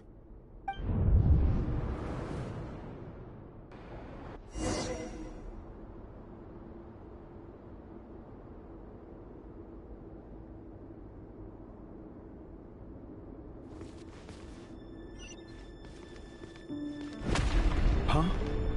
Was that Rayrir who just walked past the window? Doesn't it give you the chills that he still takes the same road to work every day? As if nothing ever happened. Those people at the deli. Enough already. They're clearly pretty taken by their own disguises, so just smile and play along. Pull the rug from under beasts like that, and you'll risk having your throat torn out. Deli? Oh. They're talking about those people from the opposition. Right. I'd almost forgotten they used to run a deli. People of no consequence always vanish so easily. And no one even remembers them. But surely you can see he's not the man he pretends to be! So many have died already, and they say that the king's madness grows with each passing day. We're not going to survive this, are we? But why does it have to be this way? Do we really deserve to die just because of the blood that runs through our veins? Felindis, are you even listening? Sorry, Freether. My mind was off wandering. I heard you, though. You're talking about what Rerir said. He's just following the king's orders. He's a secret agent, and it's his job to hunt down rebels. By the time you first met him, he'd already taken lives. Maybe he was using you from the very beginning. No. Rerir has no idea I have anything to do with the Crimson Moon. My family are only distant relatives of the main lineage, and besides, my eyes are perfectly ordinary. Truth be told, apart from my teacher, pretty much no one knows I have any connection to any of it. It's been a long time since my family severed ties. But as Orlog said, who could possibly talk sense into that raving lunatic of a king? No one! I'll work something out. Trust me, I'm with you all. But for now, you need to keep yourselves hidden.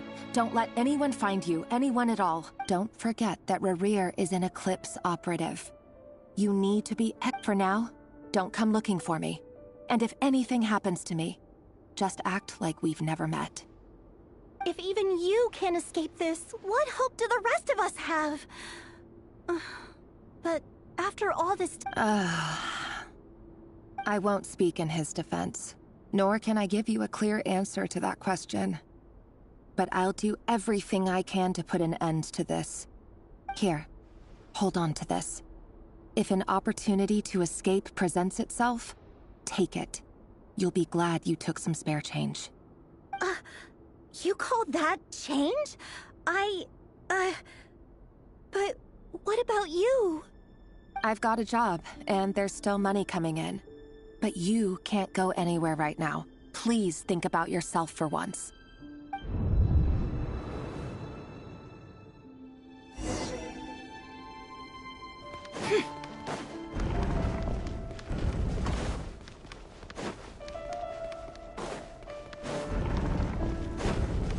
Another day, another round of assassination training. Training ground is just beyond this hidden passageway. When you kill a person, doesn't it bother you when you end up covered in their blood? Why would it? Aren't we all... Make sure you have a firm grip on the handle, then choose your angle well.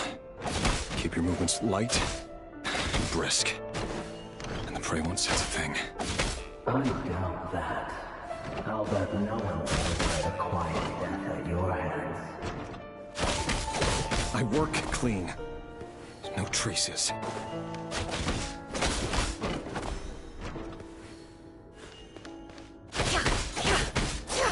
That doesn't make it open or board though.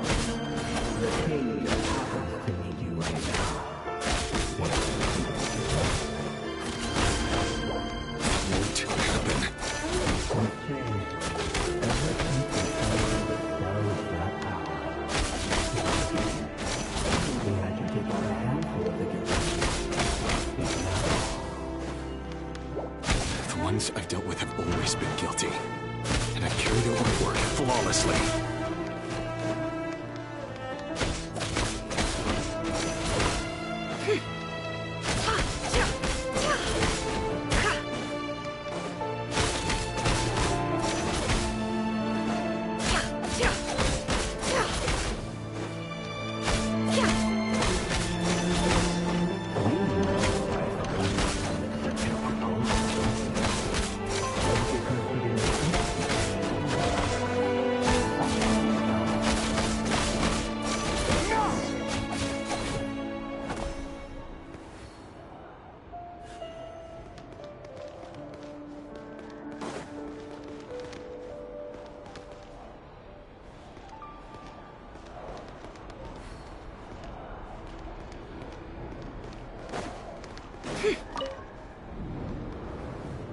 Lindis, do you still remember Orlog?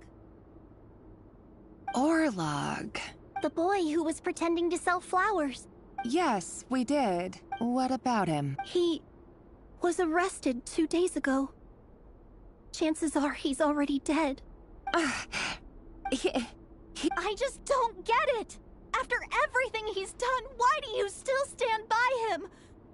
Or does it mean nothing to you that people keep dying? No, that's not... I need to go now, Thelindis. They're looking for us. If you ever...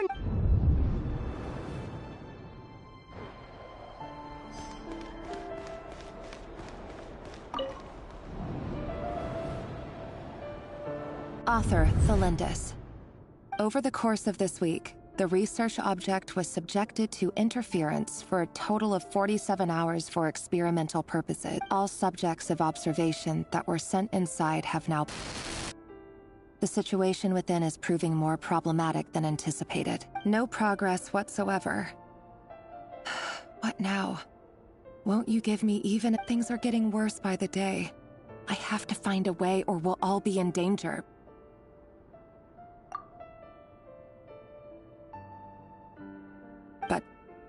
But if all this research comes to nothing, what then? Sooner or later, it'll be my neck on the line. But could he really bring himself to kill me? No. Surely he wouldn't have the heart.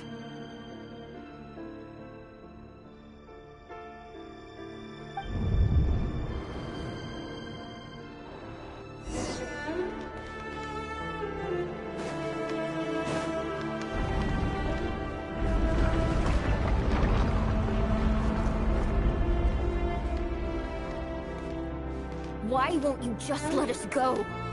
We don't even know each other. All we want is to live ordinary, peaceful lives. You want... to live?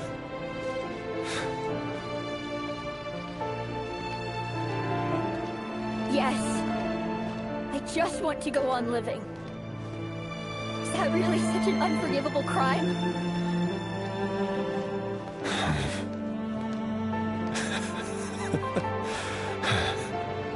You want to go on living.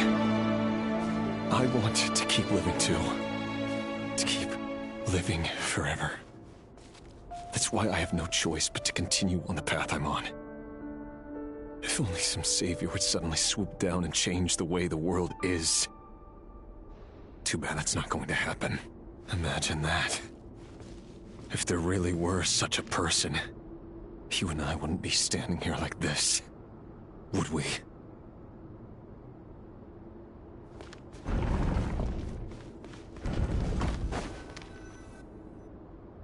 Today's files are in. No, I don't get tired of it. It's my job. And not only am I lucky to have it, I'm good at it too.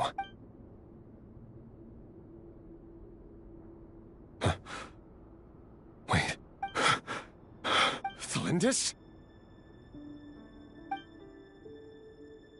No. No. Why? But you bear no mark of the Crimson Moon. How could you possibly have anything to do with them? It cannot be! A diluted bloodline.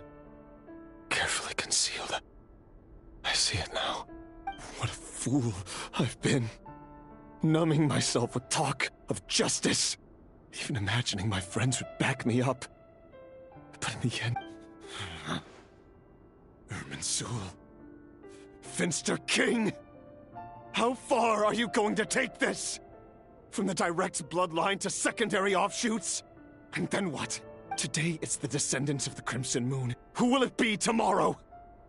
Will you not rest until everyone down here is dead? No. This cannot go on. This is where it ends.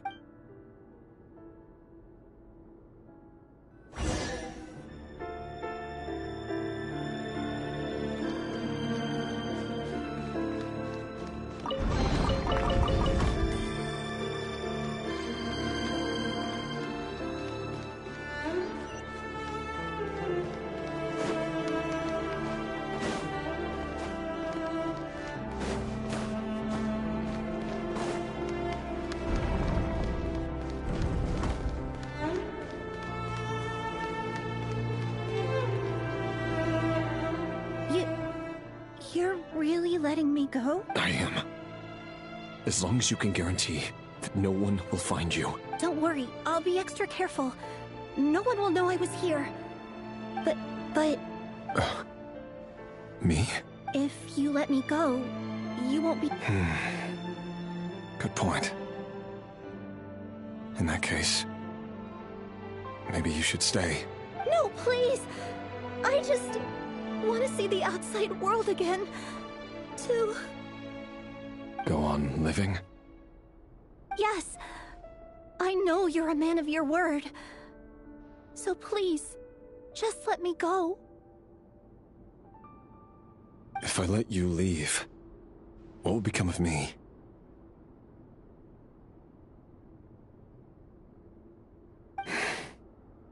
Just kidding. Go, now.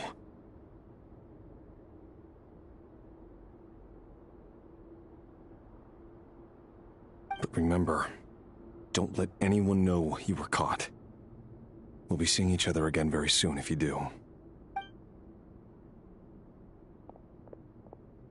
Even shadows in the dark must live by a code. But you can't save everyone.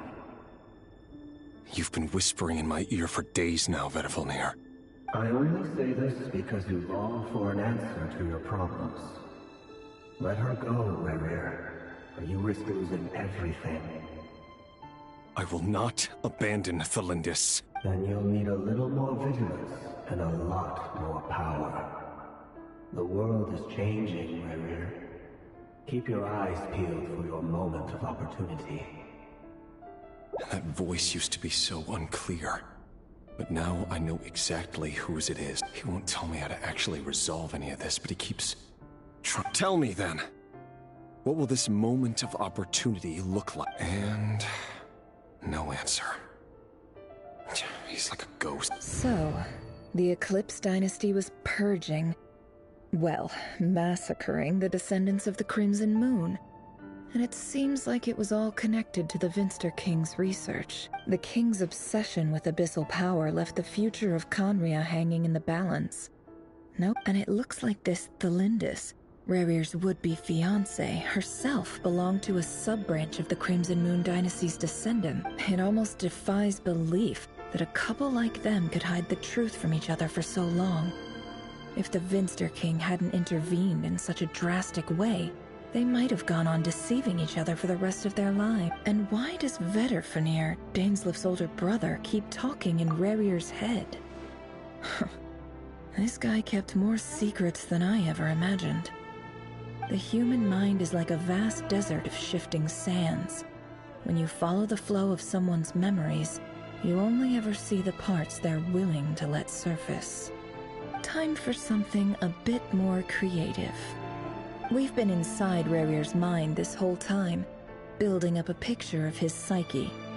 There's already enough clues on the board to start reading between the lines and mapping out the rest. Now, we can finally begin to put the pieces together. Sure, it'll only be a reconstruction, part simulation, part reasoning, but it's usually pretty accurate. Once we've built up a cognitive profile, we just need to cross-check the logic behind his actions. And then we'll be able to take a sneak peek at whatever it is that Rerir has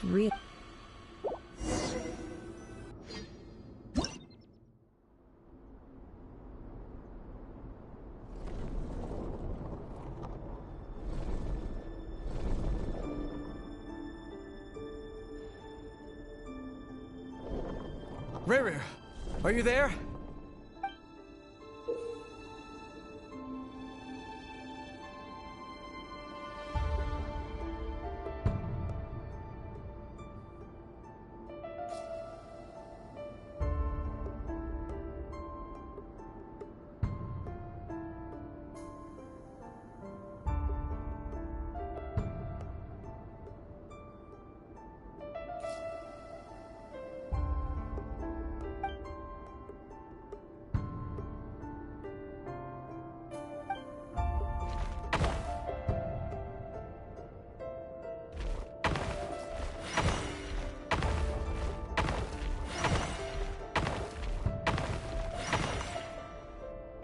Hey, Rerir!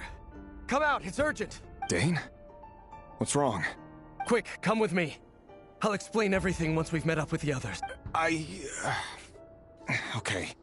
I'll come. But the Lindis is still over at the... All right then, but make it quick. I've never seen Dane so worked up before.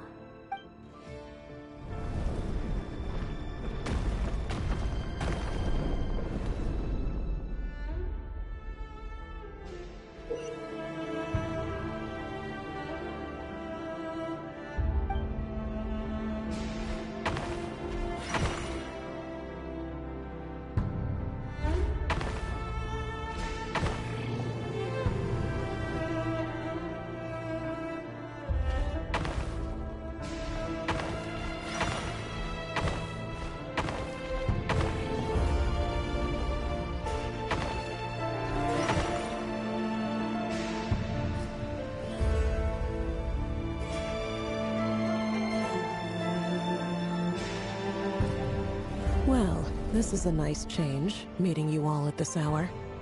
When men and women of ambition can speak face to face in broad daylight, I say that's a big step forward for our dear Conria. Don't be ridiculous. We do not fear the day. Why would we seek refuge in the night? You might ask your blade that same question. I'm told it prefers the cover of darkness.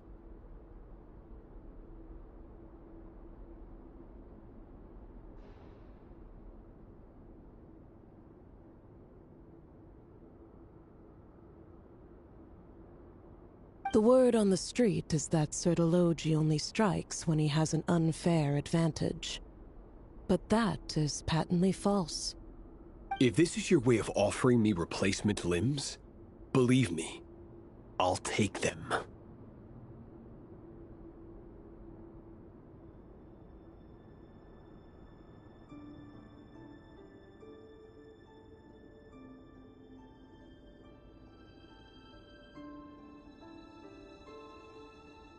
Oh, we can certainly discuss that. With bioalchemy, anything is possible. Assuming I have your full support. Lunatic. Roptatir. What brings you here? Why, Dainsleif, of course. He invited me.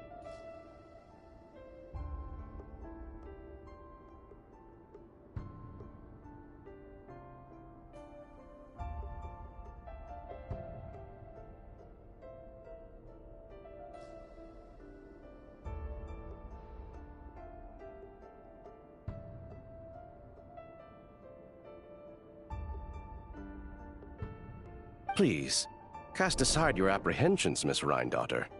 Whatever the rumors may say, I am but a humble servant of the king, and I can assure you he affords me no greater convenience than he does you. Well, the Universitas Magistrorum won't stop fawning over you.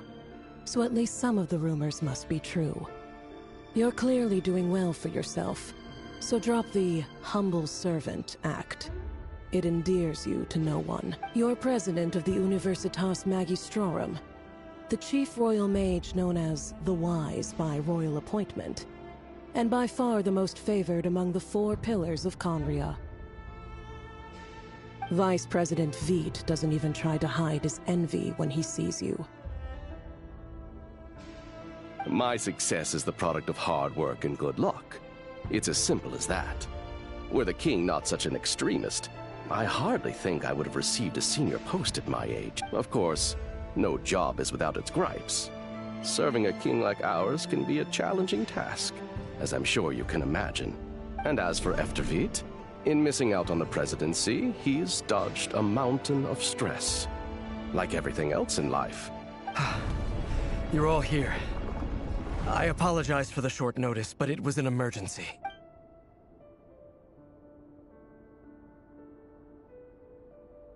You must be Rarir. Mr. Sertologi. Yes, I handled your case file during your sentencing. Nothing personal, of course. I'm pleasantly surprised that you remember me. You're clearly a person of substance if you've been invited here. But Dainsleif, you'd better have a very good reason for convening this little gathering.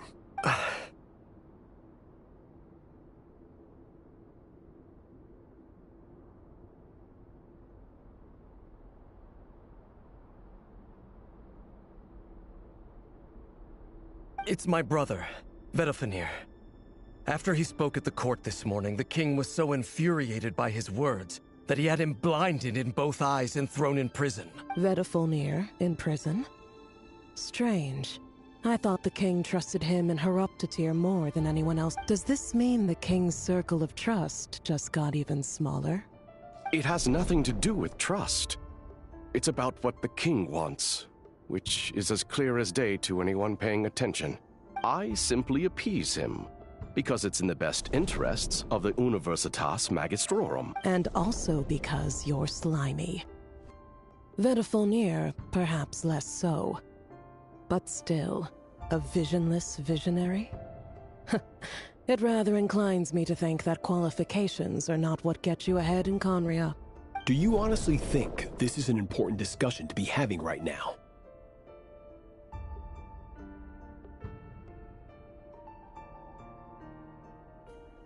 Dane, what are you planning to do?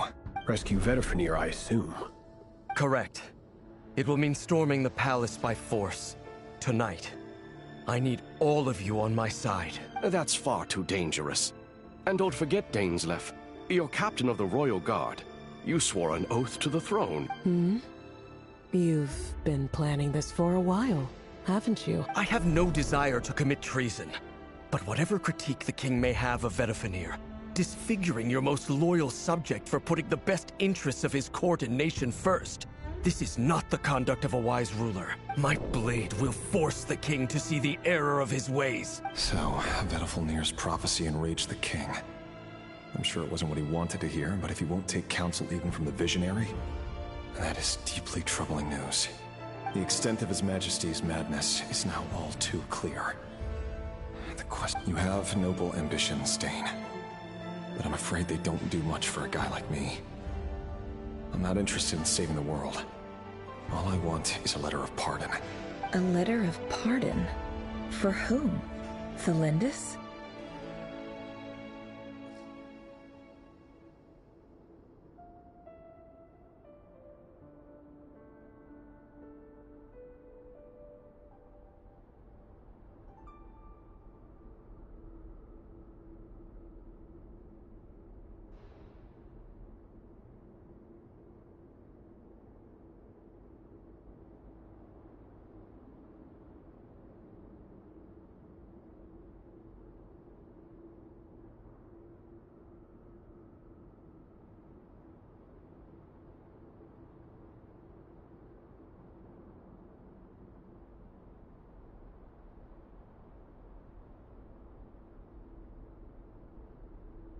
The chances of the Vinster King issuing a pardon for anyone connected to the Crimson Moon seem vanishingly slim.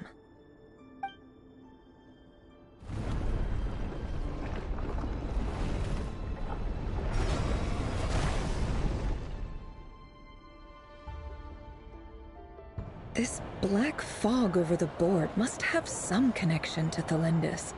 But why is it taking this... Another mystery on...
Author Thelindis.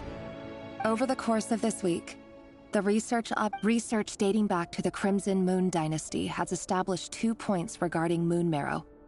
Firstly, its origins have something to do with a god's power. Secondly, it serves as a portal to an as-yet indeterminate location.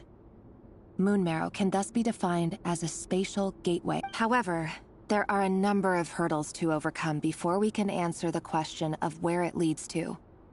To start with, an enormous amount of power is then required to keep the gate open. Currently, the total power output of our instruments remains in the single digit. To make matters worse, I am now the only staff member remaining in the Moon Marrow lab. The Universitas Magistrorum recently decided to move most of its personnel into a... This is not a wise move. I have always maintained that placing all our hopes in a single source of power is risky, especially one as poorly understood as this, as well as making ourselves... I apologize if this comes across as disrespectful. But as a Moon Marrow researcher, if we really made it there one day, what would we find?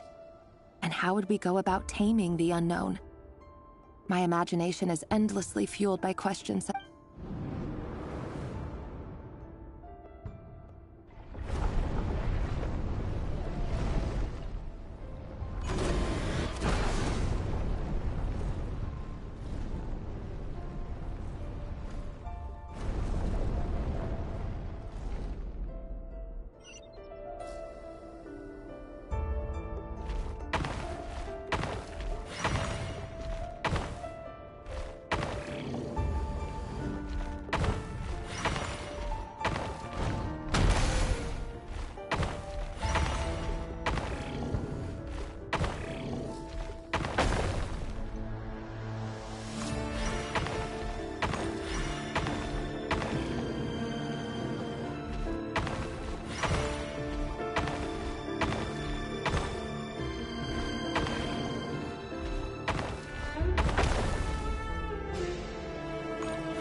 This is for you.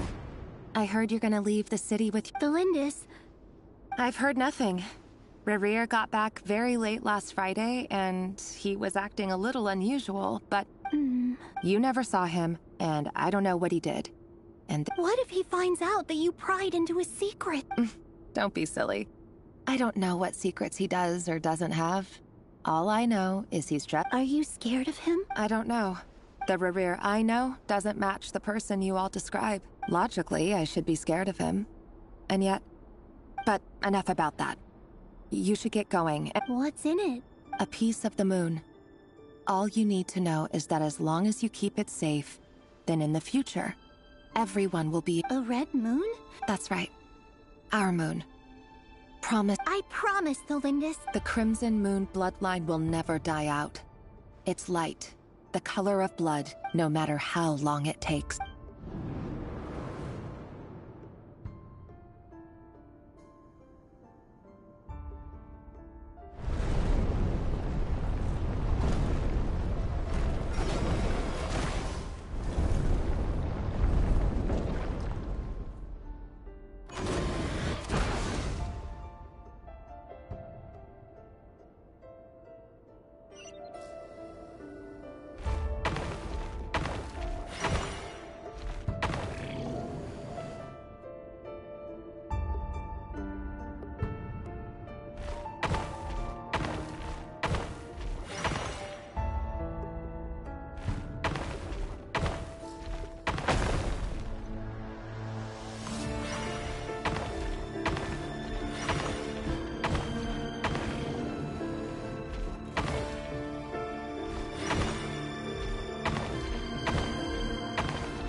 everyone, and stick to the plan. Sir Dainsleif, what are you?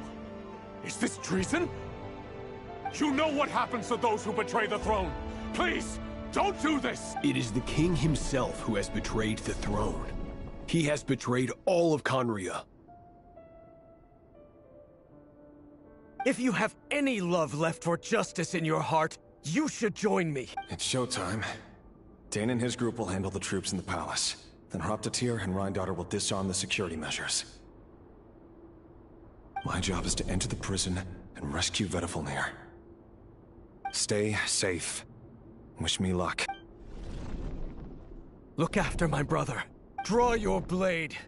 It is time for justice to prevail.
Found you.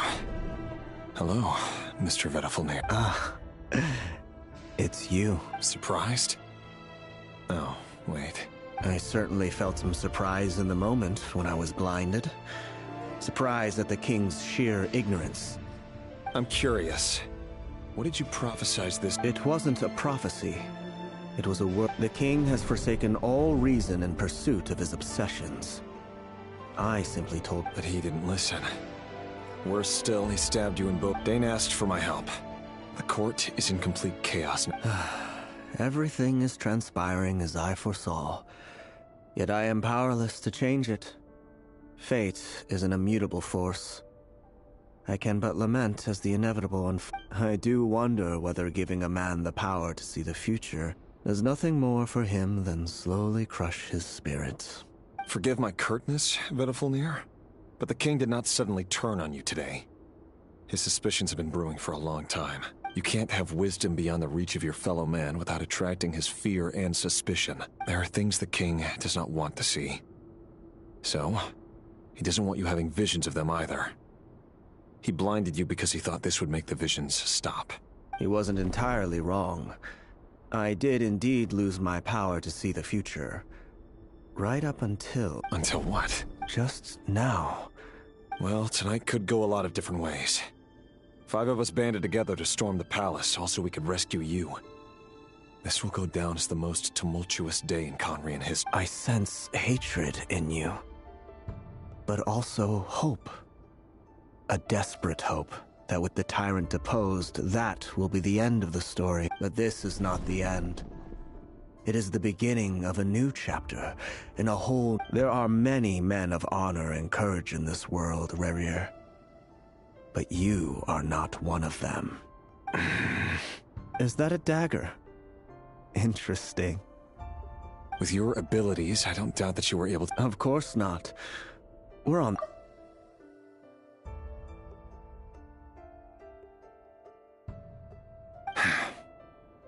We could be. But You mean your future? Yes. And I know there are bigger things at stake here. A dynasty, a nation, maybe the entire world. But forgive me, I care first and foremost about myself. I can't abandon the one I love to save myself. I just can't do it. But you see a broader picture of the future than I. You see the solutions to the biggest problems of our age. So tell me, what is my solution? What's the answer? In matters of fate, answers are either right or wrong. What will be and what will not. That is the cruelest thing about fate. It is unmoved by... That can't be true. I know it's your voice that I keep hearing in my head, urging me to see how the world... You show me disaster, but you won't show me how to avoid it? My voice? In your head? So, you hear it too? The voice that steals your mind, gains your trust, and drives you. It turns out that we are not so different. Vedifalnir just broke into the strangest smile I've ever seen in my life. As if he'd Very well then. My advice to you is as follows. You must persevere. Whatever trials and tribulations, for as long as you live, your story with Thelindis shall not come to an end. That is the only... It is up to you whether you believe my words. Regardless, that is all I will say. I will hold you to your word. Thank you for setting me free. In return, I will tell you one more Just then, a strange wave of energy rippled through the city. If I were you, I would... The Universitas. Oh no! I'm sure we'll be seeing each other again very soon. Whatever Vedifalnir said, I didn't catch it. I didn't even help him out of the prison. There was no time.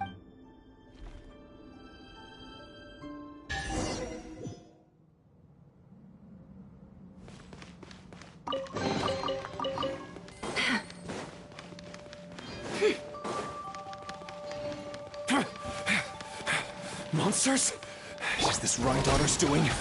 Or the Universitas Magistrorum? Out of my way!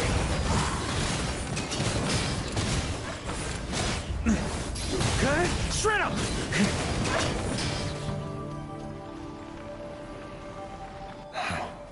The Universitas. Allegedly, the king installed secret mechanisms in the palace and around the city.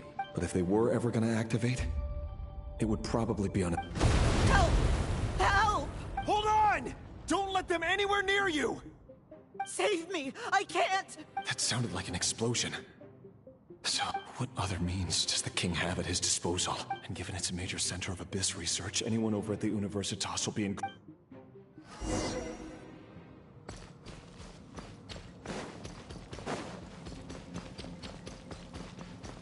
On me! Yeah. Huh?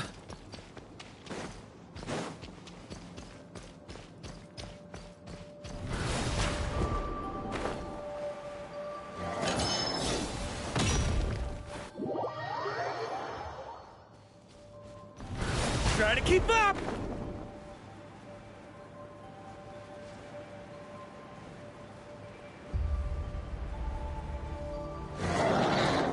Yahoo! Ha! Huh?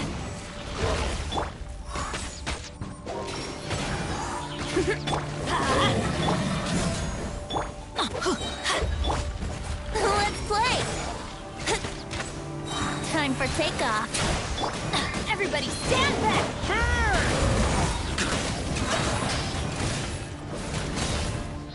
Okay, shred him! Okay, shred him!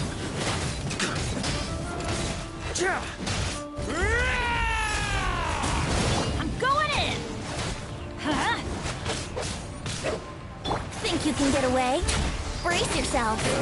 I got you covered!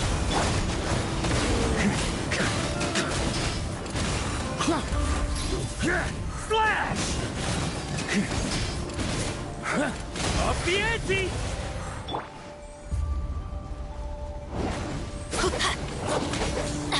Everybody stand! Time for takeoff. Here we go. Check this out. Burn!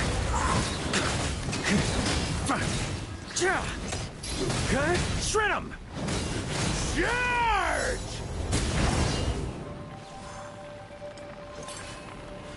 Up the ante!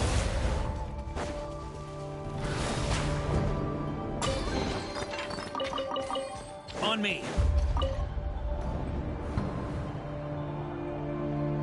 Monsters at the Universitas. Oh no! They're coming! It's no use. The table won't hold out much longer. Of course. All the lab equipment was upgraded after the inspection last week, but the new weapons haven't been allocated yet. I'm done for. Is anyone there? I need help! Ah! Stay back! Please stay back!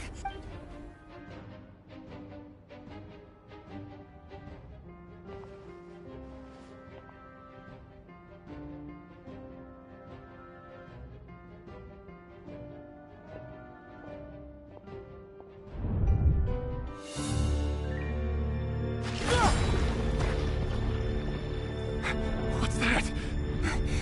Reverie! So the rumors about your work are true. What? No! Listen, something happened at the palace tonight. We have to leave! You don't need to lie to me anymore. What do you mean? I know why you're worried, and I will respect the decision you've made. But it's okay, because I found a solution. I know how to end all this. You can have it back. The normal life you so desire.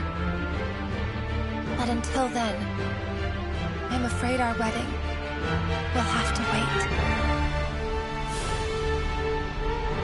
This? No, don't do it! Cylinders! Cylinders!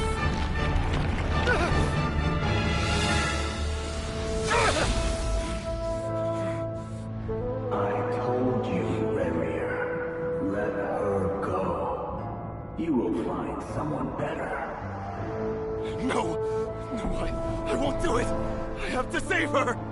By what means exactly? A lonely pawn. You lack the power and the strength of will. Do you know a way? Tell me! Come to the palace. Join us.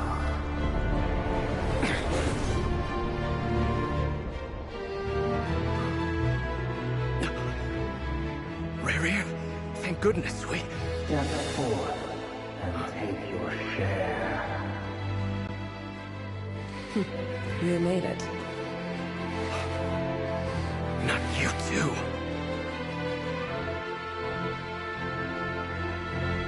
Hatred or grief, despair, desire.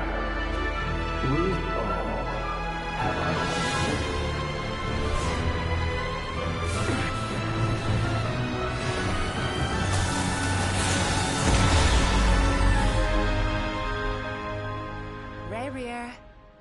Reverie. Flinders? Were you daydreaming?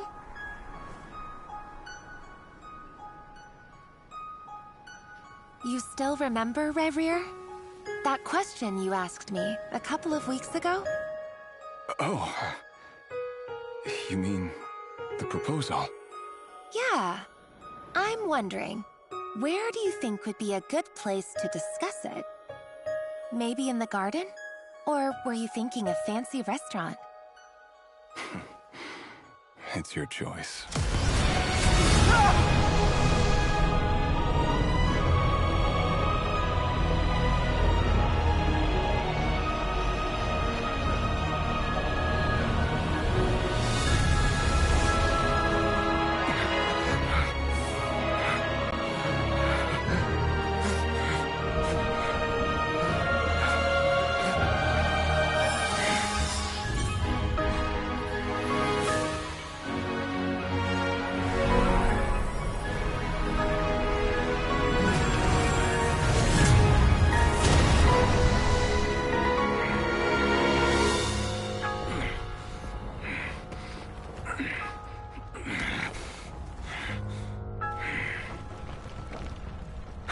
find you. And then... you can give me your answer.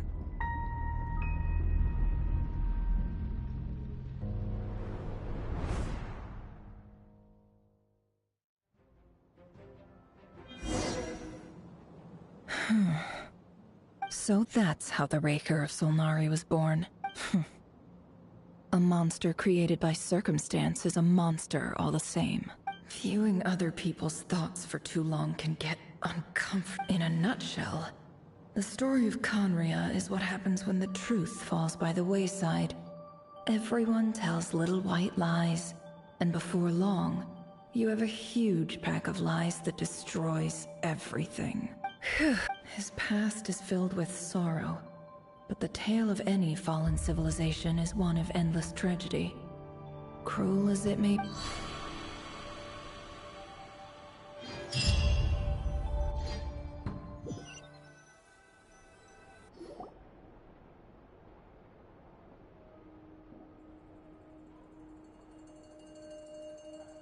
Everyone, I'm back.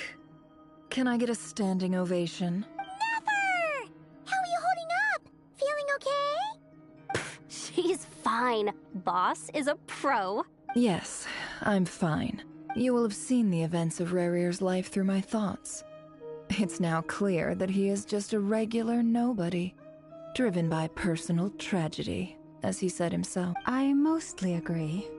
There's only so much we can know about him from his memories alone, but they did give us a clear glimpse into his life in Conria. However, I would not consider Rerir to be a nobody. He was deeply involved in the events of that era. Yet, when the catastrophe of a generation strikes, nobody is safe. Sounds to me like you're speaking in riddles again. Is this you urging me not to abandon the people of Nodcry in their hour of need? That's not what I meant. Although I do hope you choose to remain a part of the plan.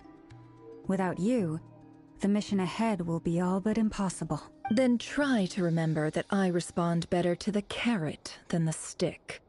And I don't appreciate being bossed around. Now, as for you, Missy, you were excellent. You stuck to the rules of the ceremony and kept your mouth shut the entire time. Bravo. Cool. So, can you fill me in on the... Patience. You'll hear the whole story, don't you worry. But let's meet up with the others first. Yehoda? Yes, boss! That's more like it.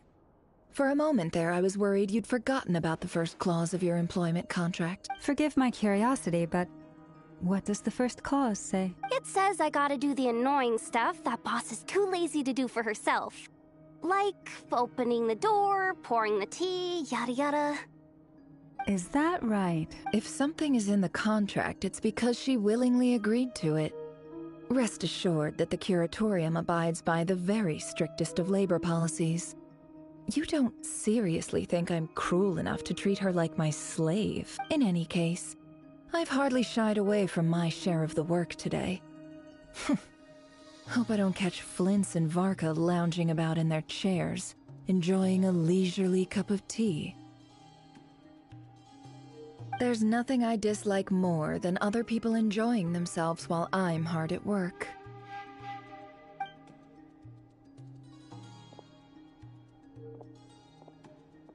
Oh no.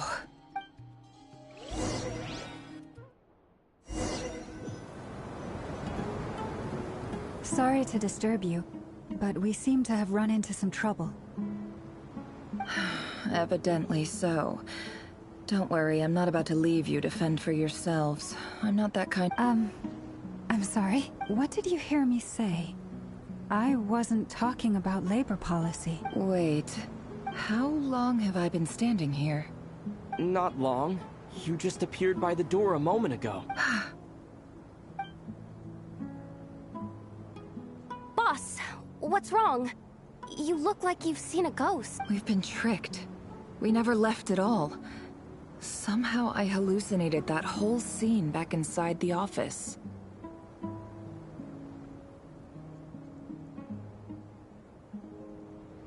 Hallucinated? But how?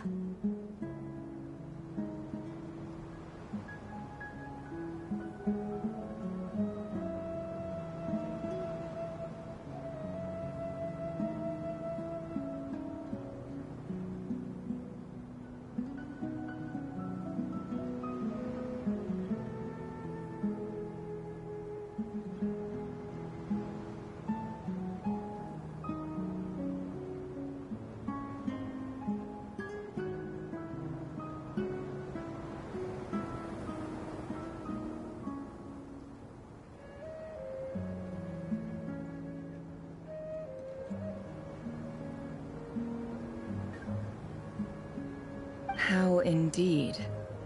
This place should heed my will alone. All thoughts and actions that occur in here are just a result of pawns moving across the chessboard in a carefully calculated manner. So you control everything in here? More or less.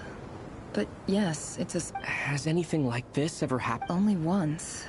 It was the first time I used the chess set.